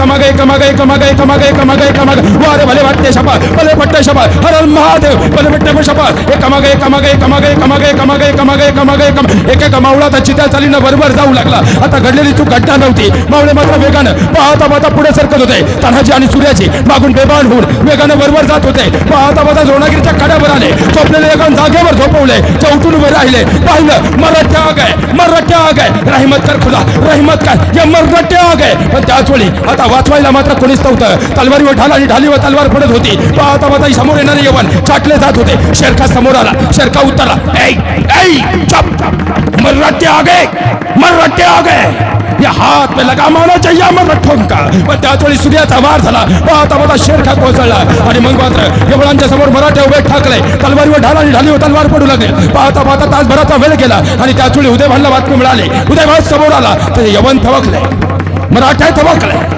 जणू सह्याद्रीचा वारा शांत झाला. कारण एका बाजूला होता कोंढाण्याचा अविभक्त सम्राट उदयभान, तर दुसऱ्या बाजूला होता सह्याद्रीचा छावा तान्हा. आणि उदयभान उतरला. समोर पाहिलं. वेशीला पीळ देणारा तान्हाकडे पाहिला आणि उतरला. सच बता कापीर, कौन है तो. आणि त्याच वेळी तान्हाजी मात्र गडगंज हास्य करत उतरला. अरे नाही वळखलं. चुप, सच बता कापीर, कौन है तो. आणि त्याच वेळी तान्हानं सांगितलं म्हणजे नाही वळखलं ना. अरे मैं तो, अरे मैं कौन है तू. अरे मैं तोच जे ज्याने कोकणात सूर्याला चचला ना, तो म्या. मतलब तान्हाजी मालुसुरा आहे तू. अरे भाई वळखलं ना या वाघानं. ये आणि पाहता पाहता तलवारीचा पहिला वार झाला. जे पाहता पाहता उदयभानच्या मस्तकावर जिरटो खाली कोसळला. पण उदयभान कमी नव्हता. पुढच्या तलवारीचा वार झाला. तान्हानं चुकवला. पुढचा वार झाला. डाव्या दंडावर रक्ता चिलखंडी तलांचा हौदस पेटला. पाहता पाहता रक्ताची धार लागली. पण त्याच वेळी एका हातात ढाल राहिली होती. ज्या हातामध्ये तलवार तो हात मात्र खाली पडला होता. पण त्याच वेळी जागेवर तलवार बाजूला फेकली. राहिलेल्या अकुलत्या एका हातामध्ये तलवार आली आणि दुसऱ्या हाताने डोईवरचा पगडा काढला. आपल्या खांद्यावर बांधला. हरण महादेवचा गदर झाला आणि पुढचा वार थेट उदयभानच्या मस्तकावर झाला. पण त्याच वेळी तरी उदयभान रक्ताच्या थारोळ्यात विचार करत राहिला. हे ऐसे नाही हात आहे का, हे ऐसे हात नाही आहे का. आणि पाहता पाहता मागच्या यवनाला इशारा झाली. बाणांच्या तलवारीचे वार होऊ लागले. आणि पाठमोऱ्या पाठीवरती तान्हाच्या मात्र कारण वाघावरती पुढून वार करायची हिंमत यांची नव्हतीच. मुळा पाहता पाहता मागून वार झाले आणि जसा समोरून उदयभान कोसळला तर तान्हाही मागच्या मागे कोसळून गेला. पण ज्यावेळी तान्हा कोसळला सूर्याची नजर गेली. अरे तान्हा कोसळला रे. आणि पाहता पाहता सूर्या धावत आला. त्यानं तान्हाचं डोकं आपल्या मांडीवर घेतलं. लवलवणारे डोळे मात्र जणू काही तान्हाचे सूर्याला सांगत होते, सूर्या निघालो रे म्या. तुला आठवतही नाही राजानं शबूत दिला होता बघ म्या. कोंढाण्यावर भगवा फडकवल्याशिवाय हे मालुसऱ्याचा ताना जायचा नाही रे. पण ताना निघलोय बरं. पण आता तो शबूत तुला पुरा करायचा आहे बघ. आणि पाहता पाहता तान्हाचे डोळे मिटू लागले. सूर्याची नजरेमध्ये जणू काही विष कालवावं अशी आग होत होती. तान्हाचं त्या रौद्र रूप पाहू शकत नव्हता. आणि पाहता पाहता मुखातून कंचाळी फुटली. तान्हा आणि खऱ्या अर्थानं पाहता खऱ्या अर्थानं तान्हा स्वर्गाच्या दिशेने रम्मानच झाला. पण तो स्वर्गात पोचेपर्यंत खऱ्या अर्थानं माझ्या तान्हाचं शौर्य अरे एवढं लखलखलं की देवानाही तान्हासाठी दार उघडी केली. तान्हाचा आत्मा तर स्वर्गाच्या दिशेने रम्मान झाला. पण त्याच वेळी सूर्याची नजर मात्र मागं फिरली. कारण मराठी आता मागं सरकू लागले. सुभेदार पडला आणि मावळे जसे मागं सरकू लागले सूर्याच्या तळपायाच्या मस्तकात गेले आणि सूर्या कडाडला. अरे मावळे आहात तुम्ही, शोरांचे मावळे. मर्द आहात की नामर्द. मागं फिरताय आणि पाहता पाहता हातातली तलवार सप्तिशी मागं वार करती झाली. दोरखंड कापला. आता मावळ्यांसमोर एकच पर्याय उभा टाकला. आता खऱ्या अर्थानं मागं उडी टाकून मरायचं, नाही तर खऱ्या अर्थानं कोंढाण्यावर भगवा फडकून पुढे जायचं. मावळ्यांनी दुसरा पर्याय निवडला, कोंढाण्यावर भगवा. एक मावळा खऱ्या अर्थानं माझ्या राजांसाठी आपला प्राण देता करता झाला. म्हणून तो स्वराज्य उतरलं. अरे आपलं ध्येय म्हणजे भगव्याची अस्मिता हा देव आपलाचा खऱ्या अर्थानं माझ्या मावळ्यांनी केला. म्हणून तर तुमच्या माझ्या जीवनात स्वराज्य नावाचं खऱ्या अर्थानं सुख मिळालं. माझ्या तुकोबाराय सुद्धा सांगतात, अरे या मृत्यू लोकामध्ये 84 लक्ष योनीतून जर तुम्हाला मला हा मृत्यू लोकातला देह मिळालाय, हा देह जर खऱ्या अर्थानं 84 लक्ष योनीमध्ये पुन्हा जाऊ द्यायचा नसेल तर कलियुगी उद्धारे हरीच्या नाम्याने मुखी नाम हाती मोक्षायचे साक्ष बहुतांचे. खऱ्या अर्थानं तुम्हाला मला सुद्धा एकमेव. कारण सुखासाठी विचार करा, हात जोडून तुम्हाला एक गोष्ट सांगतो. मला सांगा, इथं बसलेल्या प्रत्येकानं 2 मिनिटं विचार करा. सुखासाठी बंगला बांधला, 58 वर्ष फाटकी लुंगी लावून तुम्ही नोकरी केली आणि 58ला रिटायर होऊन तुम्ही गावात आले. आता प्रत्येक गावात एक टोळी आली. तुमच्या गावात आहे का नाही माहीत नाही, पण रिटायरमेंट नंतर कोणी 5-50 लाख घेऊन गावात येऊ द्या, त्याला मोकळं केल्याशिवाय ही टोळी सोडित नाही. या रावसाहेब, बसा रावसाहेब, तुमच्यासारखा माणूस 4 गावात नाही रावसाहेब. फुगला रावसाहेब, मारली कुदळ, गेले 25. 2च वर्ष गेले, तालुक्यात तुमच्यासारखा रावसाहेब माणूस नाही. थोडीशी गरज आहे, द्या रावसाहेब. 2च वर्षात मोकळा रावसाहेब. 25 लाख बंगल्यात गेले, 25 लाख पाहुण्या रावळ्याने जिरावले, तुम्ही झाले मोकळे. मला सांगा महाराज, अहो सुखासाठी बंगला बांधला, सुख मिळालं? बरं, तुम्ही 20 कोटीचा बंगला बांधला तरी पोरग म्हणाल का बेडरूम मध्ये आंघोळ घालू शेवटची? म्हणजे बंगला आपला कुठपर्यंत आहे?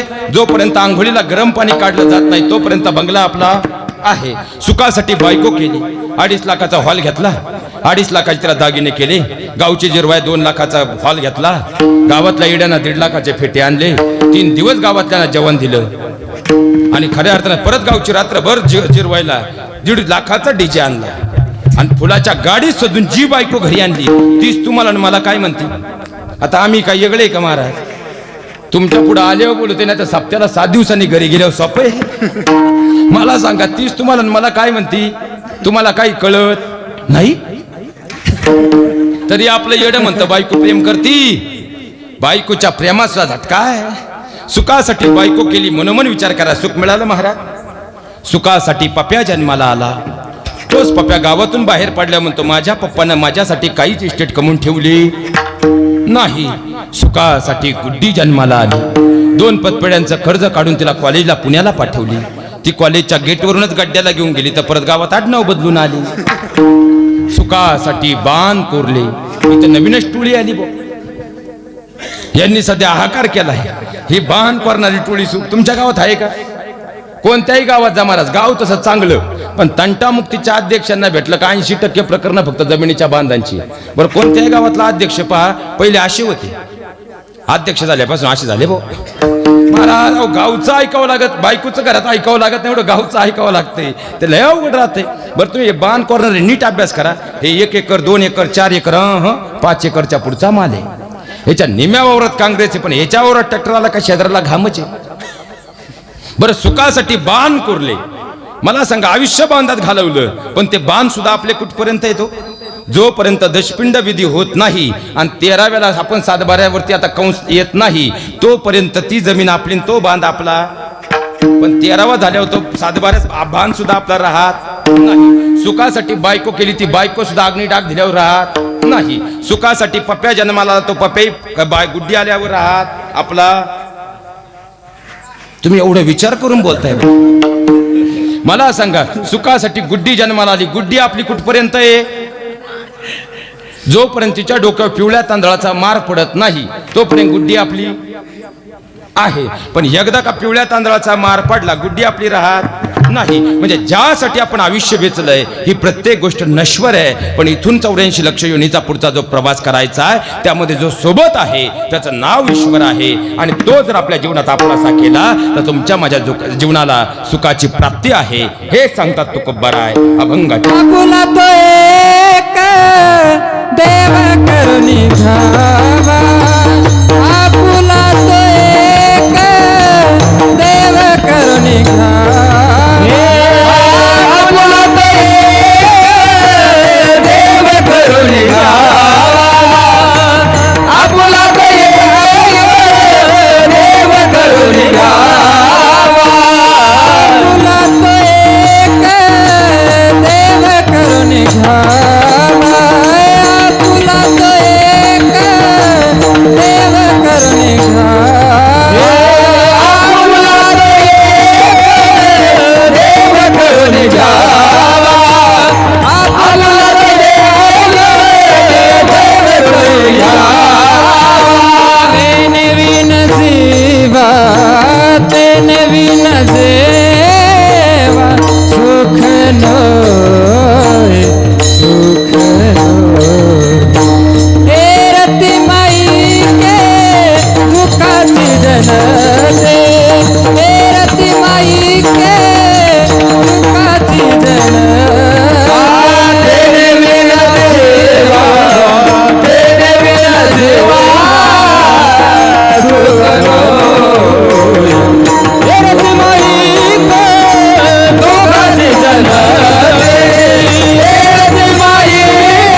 या सगळ्या स्वरगंधर्वांसाठी एकदा जोरदार करारून टाळ्या झाल्या. लक्षात घ्या महाराज, खऱ्या अर्थानं जगद्गुरु तुकोबराय तुम्हा कलियुगातील जडजीवांना उपदेश करतात की जर तो भगवान परमात्मा आपल्या जीवनात आपलासा केला तर तुमच्या माझ्या आयुष्याचं सोनं झाल्याशिवाय राहणार नाही. पण तुम्ही मी एवढे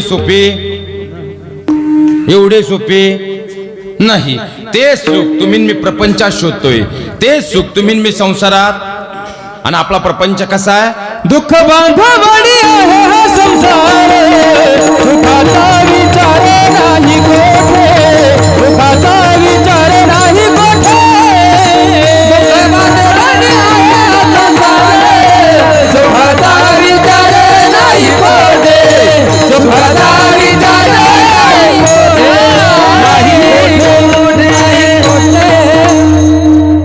लक्षात घ्या महाराज, खऱ्या अर्थानं तुकोबराय सांगतात प्रपंच दुःख मूळ आहे, प्रपंच दुःख देणारा आहे. म्हणून तर पुढे जाऊन तुकोबराने सांगितलं संसाराच्या नावे घालून या आम्ही प्रपंचाला मुठमाती दिली. मग तुकोबराय आजच्या खऱ्या अर्थानं आमच्या कीर्तनामध्ये एक प्रश्न असा निर्माण होतो, तुम्ही जर म्हणताय प्रपंच दुःख मूळ आहे, तुम्ही जर म्हणताय प्रपंच दुःख देणारा आहे, तर तुमच्यास आदी संतांनी जेव्हा आम्ही चरित्र अभ्यासतो आम्हाला जाणीव होते की तो प्रपंच केलेला आहे. मग तुमचं हे बोलणं इथं दुटप्पीपणाचं होत नाही का?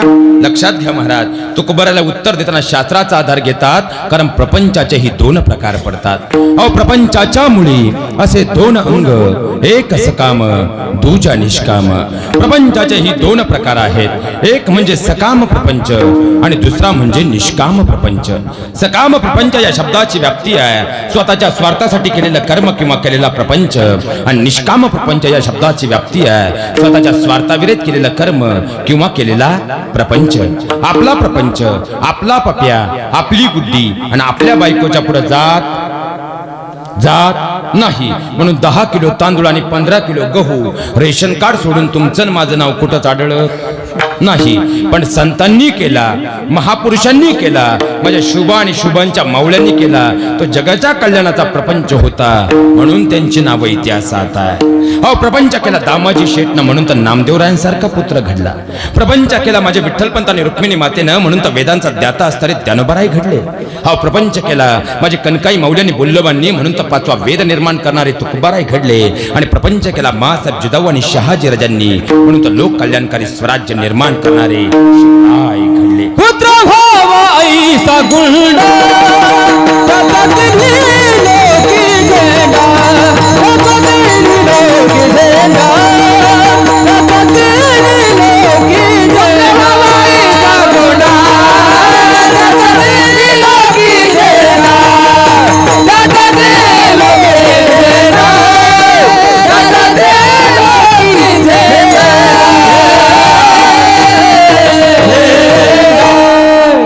लक्षात घ्या महाराज, या महामातांनी महापुरुषांनी आपली लेकरं अशी घडवली ज्या लेकरांनी स्वराज्य घडवलं. खऱ्या अर्थानं माझ्या शिवांनी असं काही आपल्या लोककल्याणकारी स्वराज्यासाठी आपले श्वास अर्पण केले ज्या श्वासांनी भगव्याची अस्मिता जिवंत ठेवली. माझ्या राजानं व्यसन केलं ते खऱ्या अर्थानं लोककल्याणकारी स्वराज्याचं. आपलं व्यसन आपलं सध्या, कारण माझ्या राजानं निर्माण केलं, माझ्या राजानं व्यसन केलं ते लोककल्याणकारी स्वराज्याचं. आज आपण काय व्यसन करतोय? सध्या माझ्या महाराष्ट्राची तरुणाई 4 व्यसनांमध्ये गुरफटून गेली महाराज. पहिलं व्यसन म्हणजे प्रेमाचं व्यसन आहे, दुसरं व्यसन म्हणजे मोबाईलचं व्यसन आहे, तिसरं व्यसन म्हणजे राजकारणाचं व्यसन आहे, आणि चौथं म्हणजे दारू अंमली पदार्थांचं व्यसन आहे. खऱ्या अर्थाने या 4 व्यसनांमध्ये माझ्या एकदा जोरदार टाळ्या होऊ द्यात महाराज नवीन.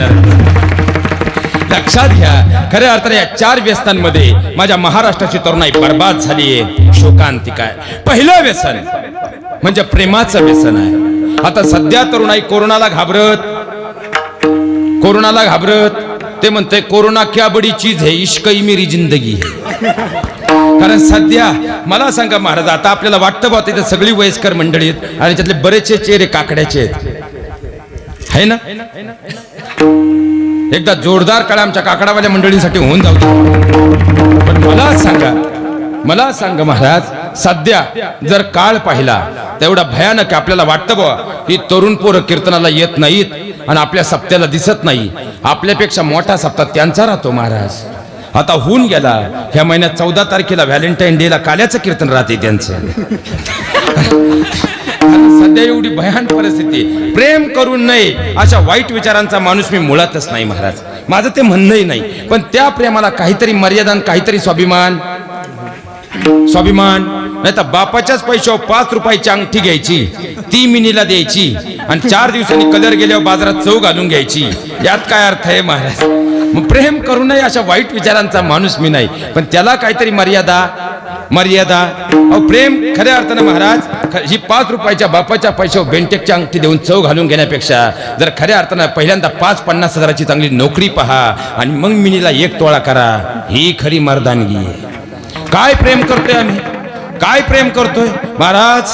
आता ही जर पोरांचे सगळ्या तरुण पोरांना हात जोडून विनंती करतो तर तुमच्या गावातली तरुणाई खरोखर फार सज्ञ आहे महाराज. एकदा जोरदार टाळे त्यांच्यासाठी. पण महाराज विचार करा, कोणत्याही गावात जा, सगळ्या तरुणाईला हात जोडून सांगतो बाबांनो शिकाल तर टिकाल, नाही तर शेवटी केजच्या बाजारात बरमुडेची काल. बरं ही पोरे काय बोलतील भरोसा?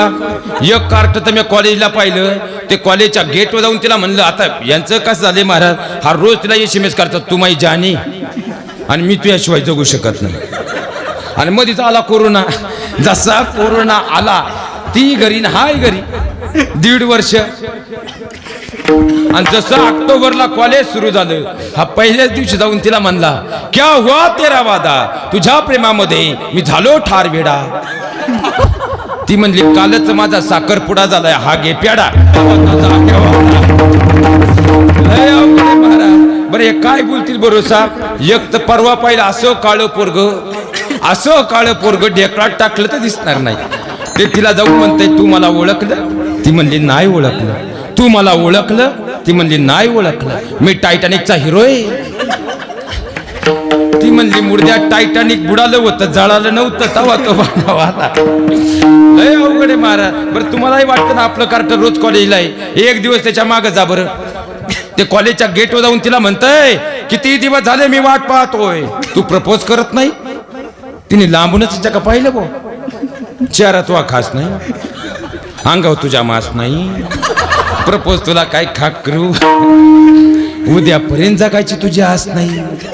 तरी आपलं येडं म्हणतं नाही मी तुझ्याशिवाय जगू शकत नाही. मग तिचं ठरलेलं वाक्य मी माझ्या आई वडिलांच्या शब्दाबाहेर. तरी हा म्हणतो कोई बात नहीं, इस जन्म में ना सही अगले जन्म में तेरा बन जाऊंगा, मगर शादी तो तुझसे ही करूंगा. कॉफी शॉपला 1 कोल्ड कॉफी आणि 1 कॅडबरी बोलली. कॅडबरीत पोरगी बोलती. बरं पाहता काय खड्डा तुम्हाला 15 हजाराचा. आपली जनावर काय सुपी राहतात का? ती त्याला म्हणती मी तुम्हाला व्हॉट्सअपला SMS केला असता पण माझ्या काही अँड्रॉइड मोबाईल नाही. आपलंही कमी नाही. आलं घरी पप्पा मोबाईल हरवला. हा जुना मोबाईल सॅगमध्ये ठेवतो. पप्पाला म्हणतो पप्पा मोबाईल हरवला. बाप म्हणला मी घेणार नाही. आपल्याकडे स्कीम चालली आहे हम दो हमारा एक. बाप तो म्हणला उद्यापासून मी कॉलेजला जाणार नाही. बाप म्हणला हे शिकलं नाही तर आपलं घर चालणार नाही. दुसऱ्या दिवशी जाऊन फॉर्म भरला, बजाज फायनान्स मोबाईल घेतला बा त्याने. पप्प्याला नवीन मोबाईल. आता पप्प्या एवढा आपला हुशार आहे, हा पप्प्या जुना मोबाईल तिला देतो आणि नवीन याच्याकडे होतो. पण दिण्या अगोदर सुद्धा एक प्रोसेस राहते महाराज. पहिलं त्यातलं मेसेंजर डिलीट होतं, मग त्यातलं व्हॉट्सअप डिलीट होतं, मग त्याची गुगल बाबाची हिस्ट्री आणि युट्यूबची हिस्ट्री डिलीट होते. मग तो सज्जन मोबाईल तिच्याकडे जातो. संध्याकाळी 8:30 वाजले, झालं सुरू. काय करतेस पिलू? बरी येस ना पिलू? जेवलीस पिलू? विश पिलू? आपल्याला वाटतं बा आपलं कार्ट झोपले, रातच्या 1:30ला गोदडी बाजूला घ्या, ते आतून SMS करताय मी पिलू. महाराज आता हे कुत्र्याचं पिलू मांजराचं पिलू माहित होतं, पण हल्ली इंस्टाग्रामवरती ते नवीनच पिलू आले. आता 2 पायाचं पिलू. लय अवघड आहे. बरं ही प्रेम प्रकरण वाढण्यामागे महाराज महिला मंडळ तुम्ही सुद्धा आता तेवढेच सहभागी आहात. माफी मागून तुमचा मुलगा म्हणून बोलतो. ही सध्या लव्ह मॅरेजची प्रकरणं वाढण्यामागे आणि मुलं पळून जाण्यामागे सुद्धा तुम्ही सुद्धा तेवढेच जबाबदार आहात. कारण तुम्हाला आता चांगली पोरं चालत. आईच्या शेजारी पोरगी झोपायला उशीत मोबाईल तरी आईला कळत नाही. रातच्या 3:30 व्हायब्रेटरने उशीत काळी पिवळी नाचायला लागली. बाप म्हणला आपल्या घरावर कोणी बाणामती केली का 7 वाजेपर्यंत उशी आली बसला म्हणला होईल ते होईल उशीत हात घातला मोबाईल काढला 7:30ला पोर रिबीट आहे तरी 8ला कॉलेजला आहे लय अवघड आहे बरं ही आता सध्या मुलांची बदलण्याच्या परिस्थितीमध्ये तुम्ही सुद्धा तेवढेच सहभागी आहात कारण तुमच्याकडे ते फॅड आलं महाराज तुम्हाला चांगली पोरं लग्न तुमच्या लिकीसाठी चालत तुम्हाला पार्ट्या लागत आहेत पार्ट्या त्यांचा बंगला 4 एकर इकून बांधला येडे तुला माहितच नाही दारासमोर 4 व्हीलर आहे 4 लाखाच्या गाड्या 3 पतपिढ्यांचं कर्ज आहे महाराज हा विनोद नाही इथं बसलेल्या ज्यांनी आपल्या मुलीचं लग्न करताना मुलाच्या बापाची संपत्ती पाहून आपल्या पोरी दिल्यात ना आज तुमची मुलगी बंगल्यात आहे सोन्याच्या ताटात जेवतीये पण कधी भेटायला जा तिच्या डोळ्यात मात्र पाणी आहे आणि इथं बसलेल्या ज्यांनी मुलाच्या बापाचं कर्तृत्व न पाहता मुलांचं कर्तृत्व पाहून आपल्या पोरी दिल्यात आज तुमची मुलगी भले झोपडीत आहे पण कधी भेटायला जा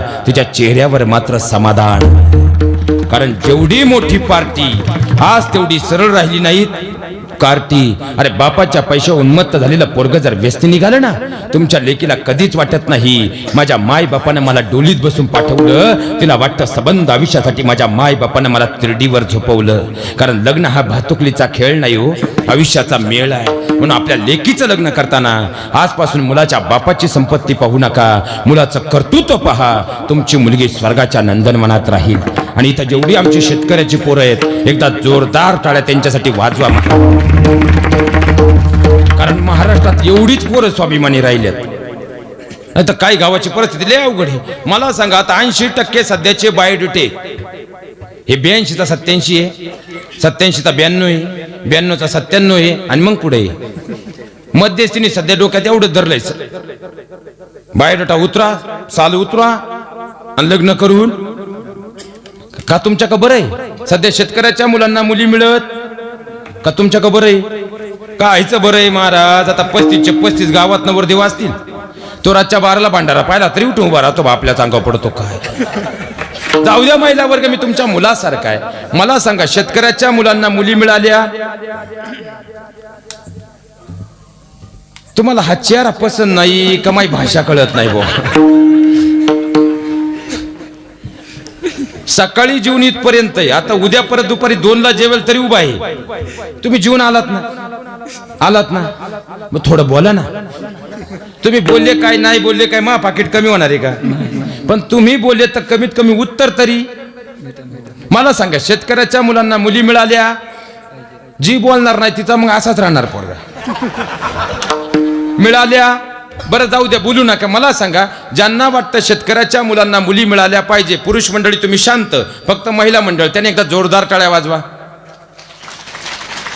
मग जर तुमची सगळ्यांची अपेक्षा आहे शेतकऱ्याच्या मुलांना मुली मिळाल्या पाहिजे तर आता छत्रपती शिवरायांची शपथ घेऊन फक्त खोटं बोलता येणार नाही तर मग ज्यांना वाटतं आता तुमची अपेक्षा आहे ना शेतकऱ्याच्या मुलांना मुली मिळाल्या पाहिजे मग ज्यांची अपेक्षा आहे नाही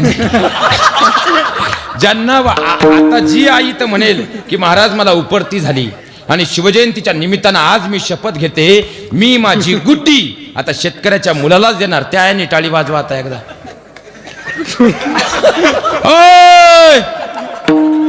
ज्या आईला वाटतं बा मी माझी गुड्डी आता शेतकऱ्याच्याच मुलाला देणार तिने टाळी वाजवा काय लबाड दुनिया आहे महाराज आपली गुड्डी फ्लॅट मध्ये गेली पाहिजे पण आपला पाप्या पिवळा झाला पाहिजे बरं जाऊ द्या महिला वर्ग आता तुम्हाला शेतकरी पोरं चालत नाही तुमच्या गुड्डीला शेतकरी नवरा चालत नाही पण आमची शेतकऱ्याची पोरं एवढी चांगली आहेत महाराज बाप मानला पाप्याला हळूच मानला घरात जाऊन कडी लावून मानला पाप्या इथं थांबू नको तू 27चा झालाय असं कोणी पोरगी देणार तू एखाद्या MIDC जाऊन चिटक काय लागल ते तुला इकून देतो पण माग येऊ नको आमचा पप्या एवढा स्वाभिमानी पप्या म्हणला 40चा होईल पण खोटं बोलून लग्न करणार नाही तर काही गावात बापन पोर लय हुशार राहतात महाराज पप्याच्या लग्नाचं वय झालं का बाप म्हणतो इथं थांबू नको काहीच होणार नाही तू एखाद्या MIDC जाऊन चिटक काय लागल ते तुला देतो माग येऊ दुसऱ्या दिवशी अख्या गावाला पेढे महापपूची टाकला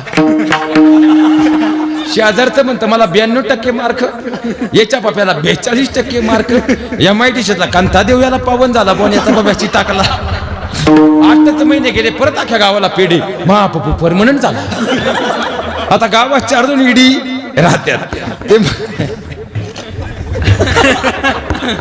ते म्हणले आपली पोर देऊन टाकू, त्यांचा पप्पू परमनंट आहे. लग्नाला 20 लाख खर्च केला मला असं धूम धडाक्यात लग्न.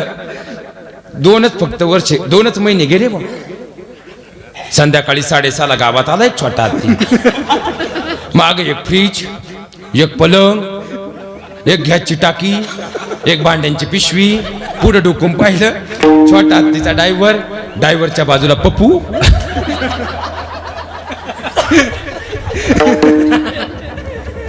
पप्पूच्या बाजूला पप्पूची गुटी.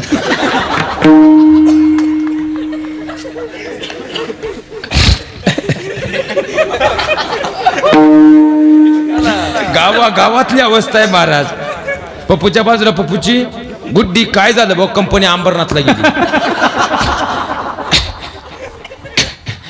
कमीत कमी आमची शेतकऱ्याची पोरं असं तर करत. आणि जाऊ द्या महिला वर्ग, तुम्हाला जर आता शेतकरी जावई चालत नाही, तुमच्या लेकीला शेतकरी नवरा चालत नाही, तर माझं जिथं पुण्यात ऑफिस आहे, माझ्या बाजूलाच IT पार्क आहे. आणि माझे 90 मित्र आहे. गादी उभा आहे महाराज, मी स्टॅम्प लिहून देतो. माझे 90 मित्र असे आहेत ज्यांचा कमीत कमी लाखभर रुपये पगार दर महिन्याला आहे. म्हणजे 13-14 लाख रुपये त्यांना पॅकेज आहे.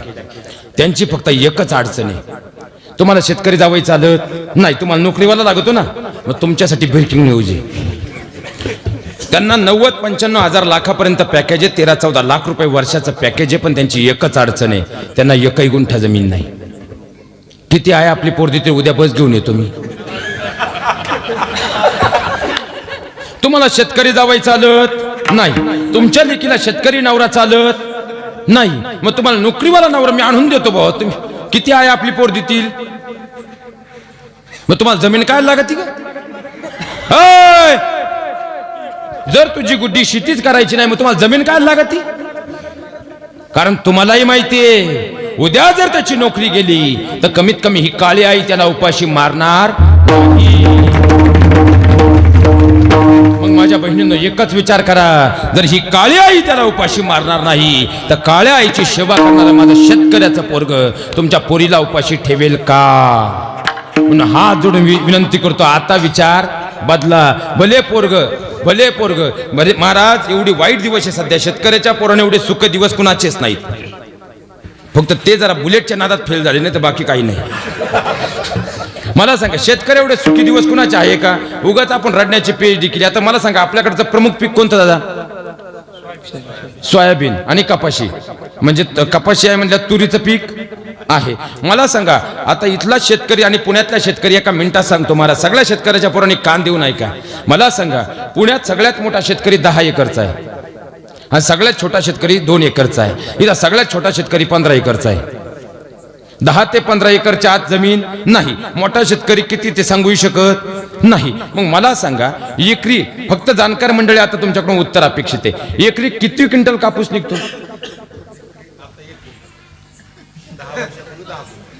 आणि आता कशामुळं? बोंडाळी. बरोबर. मला सांगा, 10 वर्षापूर्वी पाण्याची सोय कशी होती आपल्याकडे? कमी होती. आता पाण्याची मुबलक सोय झाली. मग मुबलक सोय जर आपल्याकडे पाण्याची झाली म्हटल्यावरती किडीवरती नियंत्रण आणणं हे काम आपलं होतं की नव्हतं? पण मला सांगा, आपली पोरं जर शेती शिकायला तयार नसतील तर शेतीत आपण किती राबलो तर उपयोगी काय? पण आज जर पाहिलं ना महाराज, तर आज 10,000 रुपये क्विंटलला बाजार आहे आणि 7-8 क्विंटल कपाशी निघते महाराज. निघते की नाही निघत? मला सांगा, 5 एकर जर कपाशी तर किती झाली? मी म्हणतो तुम्ही 5च क्विंटल धरा, 25 क्विंटल. आता सध्या बाजार काय चालू आहे? 10,000. किती झाले? आता तूर एकरी किती निघते? किती क्विंटल? 10 क्विंटल. आता रेट काय चालू आहे सध्या? 6,000. 5च पकडा. आपण थोडे कमी घेऊ, आपण रडायची PhD केली.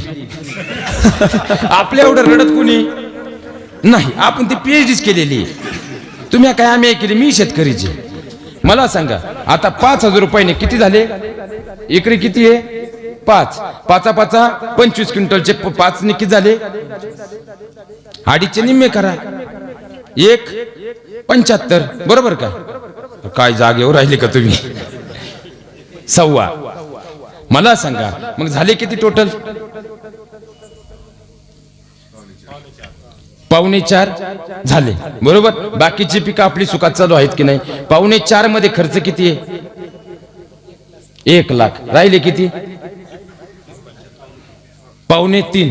मला सांगा 3.25 लाख रुपये महिन्याला पगार किती पडला? तुम्ही फक्त हिशोब काढी चला भाऊ. महिला मंडळ तुमच्यासाठी एक खास किती? 30,000 रुपये पर मंथ पगार, शिवाय 2 वेळे गावात जाऊन 4 जणांना चहा पाजून संध्याकाळी घरी एवढी मोठी शिवजयंती साजरा करून 30,000 पगार घेऊन इथं बसलाय.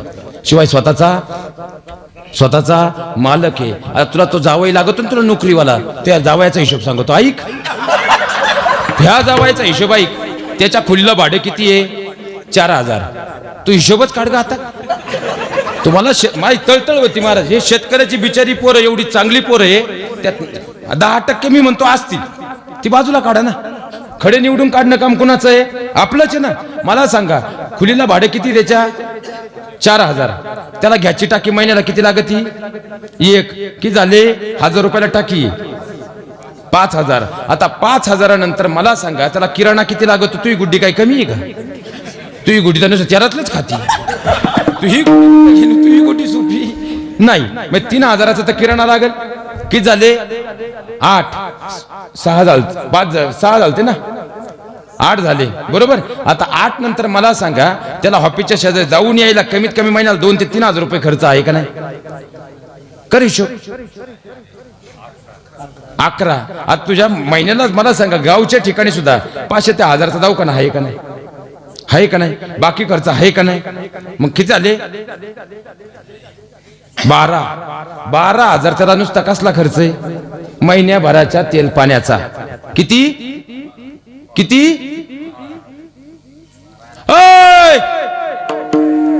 किती? 12,000 रुपये फक्त त्याला कायचा खर्च आहे.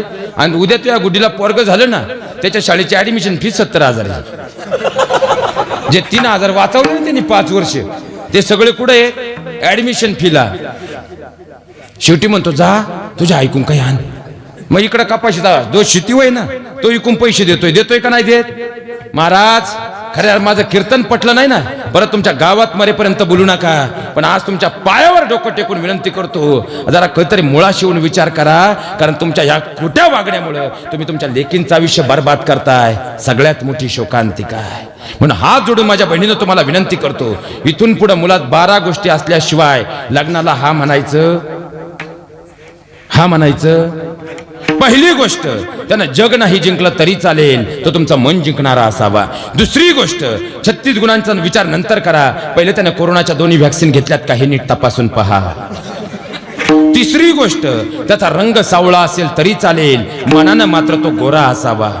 चौथी गोष्ट, त्याच्या डोक्यावर एकही केस नसला तरी चालेल, पण चुकीच्या कारणासाठी पोलीस डिपार्टमेंटची त्याच्या नावावर एकही केस नसावी. 6वी गोष्ट, खऱ्या अर्थानं तो रोज तुम्हाला चटणी भाकर खायला घालणारा असावा, पण खोटे मोठेपणासाठी खऱ्या अर्थानं पतपेड्यांचं कर्ज काढून पंचपक्वांना घालणारा मात्र नसावा. 7वी गोष्ट, गावात जेव्हा दिंडी निघेल ना सगळ्यात पुढे तो लेझिम खेळणारा असावा, पण रात्री 12 नंतर हालत डुलत लेझिम खेळत येणारा मात्र नसावा.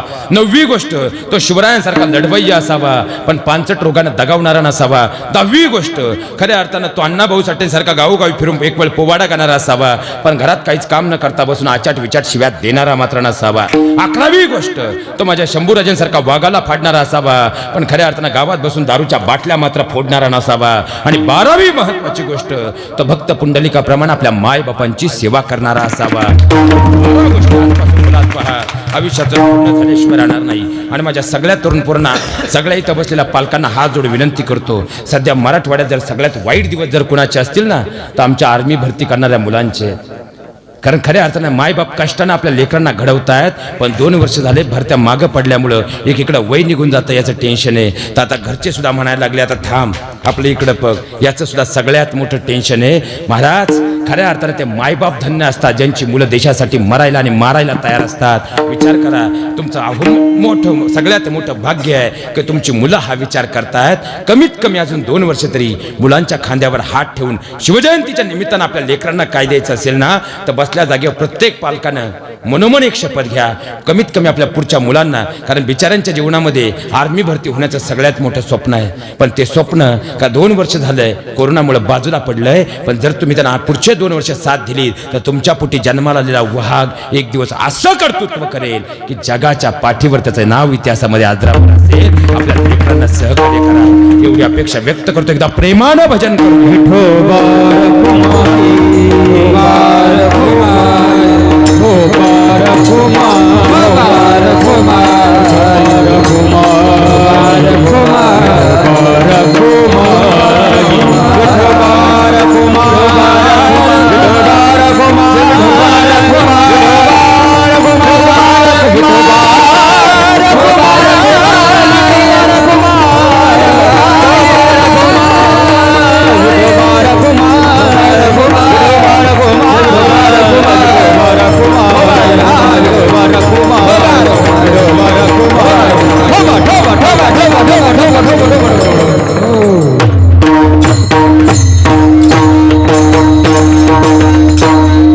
लक्षात घ्या महाराज, ते भगवंताचं नाम म्हणजे तुमच्या माझ्या जीवनाला तारणारं सगळ्यात मोठं साधन आहे.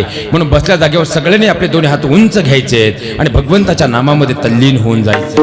नमः शिवाय ओम नमः शिवाय हर हर भोले नमः शिवाय नमः शिवाय ओम नमः शिवाय हर हर भोले नमः शिवाय नमः शिवाय ओम नमः शिवाय हर हर भोले नमः शिवाय नमः शिवाय ओम नमः शिवाय हर हर भोले नमः शिवाय नमः शिवाय नमः शिवाय हर हर भोले नमः शिवाय नमः शिवाय नमः शिवाय हर हर भोले नमः शिवाय नमः शिवाय नमः शिवाय हर हर भोले नमः शिवाय नमः शिवाय नमः शिवाय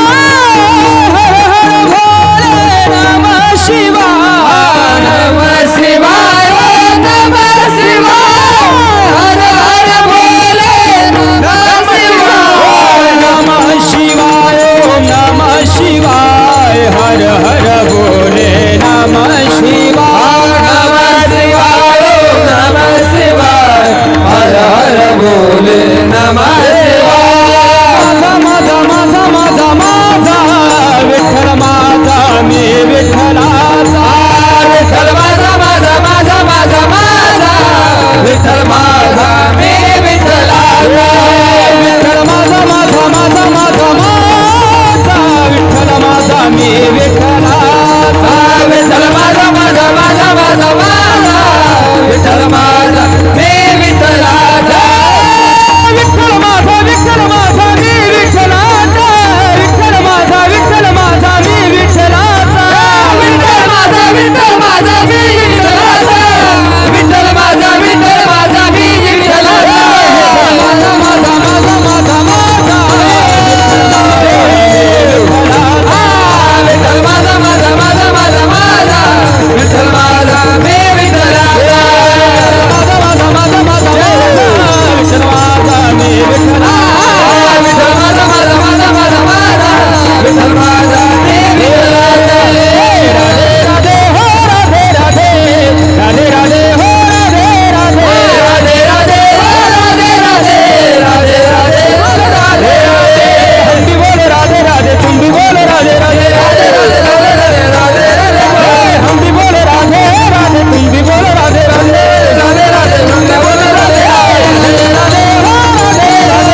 जोरदार करून टाळ्या या सगळ्यांसाठी झाल्या पाहिजेत महाराज.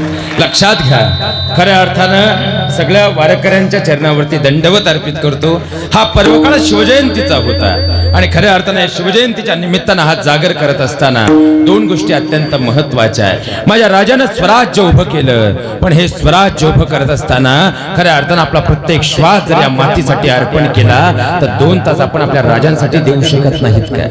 कारण वारकरी या शब्दाची व्याख्या माझ्या राजानं स्पष्ट केली आणि ती व्याख्या सांगताना माझ्या राजाच्या मुखातले शब्द होते, रणी धाव घेता असे खडग हस्त, विठूवारी माझी बने टाळ हस्त, अलंकार हे दोन्ही ज्याच्या उशाला, वारकरी म्हणावे अशा वाघराला. कीर्तनामध्ये असताना जो तल्लीनतेने टाळ वाजवतो आणि धर्मावर देशावर संकट आलं तर तेच टाळ सुदर्शन चक्र म्हणून शत्रूच्याही डोक्यात घालतो.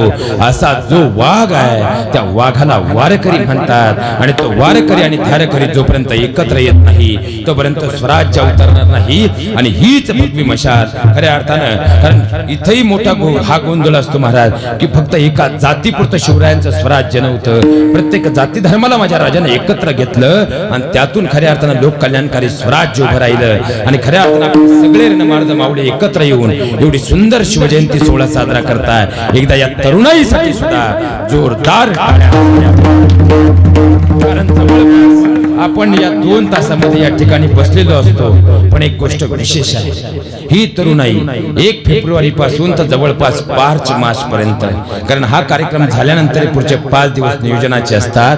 जवळपास 6 महिने रात्रंदिवस फक्त राजांसाठी तळमळ होऊन सकाळी 7 पासून संध्याकाळी 8 पर्यंत, मग पट्टी असेल इतर गोष्टी असतील, सगळ्यांना एकत्रित करून एकोपा घेऊन हे सगळ्या गोष्टी जर करत असतील तर त्यांना प्रोत्साहन देण्याचं काम सुद्धा आपलं आहे. म्हणून खऱ्या अर्थानं पुन्हा एकदा जोरदार करून टाळ्या. आणि म्हणून अधिकचा वेळ खऱ्या अर्थानं झालेला आहे. म्हणून शिवजयंतीच्या निमित्तानं महिला मंडळ आज 5 वचनं मी तुमच्याकडे मागणार आहे आणि पुरुष मंडळी 5 वचनं मी तुमच्याकडे मागणार आहे. आणि तुमचा भाऊ म्हणून ही जी मी वचनं मागतो ही वचनं तुम्ही मला द्यावीत ही माझी अपेक्षा आहे. फक्त हे वचन तुम्ही मला देणार नाही, हे वचन तुम्ही शिवरायांना आणि मासाहेब जिजाऊंना देणार आहात.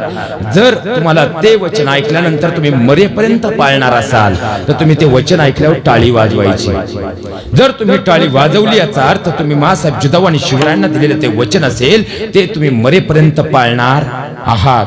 आणि जर मान्य नसेल तर टाळी वाजवायची नाही. तुमच्यावर कुठलीही जबरदस्ती नाही. मागू पहिलं वचन बसलेल्या सगळ्या सासूबाईंकडून, आजपासून मी माझ्या सुनेला माझ्या मुलीचाच दर्जा देईन. माग काय झालं, शिपी आला का? आपापलं भविष्य बिना पंचांगाचं बघून घ्या. दुसरं वचन बसलेल्या सगळ्या सुनबाईंकडून, आजपासून मी माझ्या सासू-सासऱ्यांना माझ्या आई वडिलांचा दर्जा देईन. टाळ्या कमी पडल्या. तिसरं वचन, आजपासून मी माझ्या नवऱ्याच्या त्याच्या भावाच्या मी माझ्या नवऱ्याच्या त्याच्या बहिणीच्या नात्यात मिठाचा खडा बनणार नाही.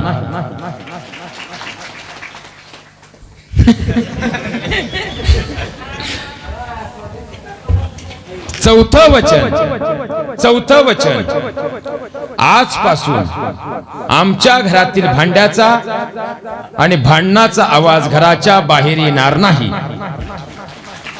भांडी फुटली तुमच्या घरातली. आणि शेवटचं 5वं वचन, आजपासून शिवजयंतीच्या निमित्ताने मी शपथ घेते, मी माझ्या नवऱ्याला टाकून बोलणार नाही.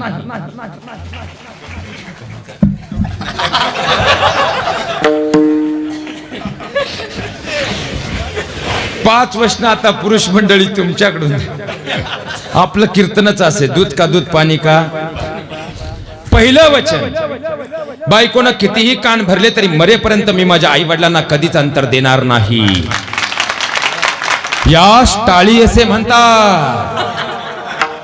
दुसरं वचन, माझ्या भावाचे आणि माझ्या जमिनीवरून वाद असेल, आमचे भले कोर्टात केस चालू असतील, आमचे 7-12 2 झाले असतील, पण शिवजयंतीच्या निमित्तानं आज शपथ घेतो, भले आमची घरं 2 शेगड्या 2 झाल्यात, पण आजपासून आम्ही मनानं कधी दूर होणार नाही.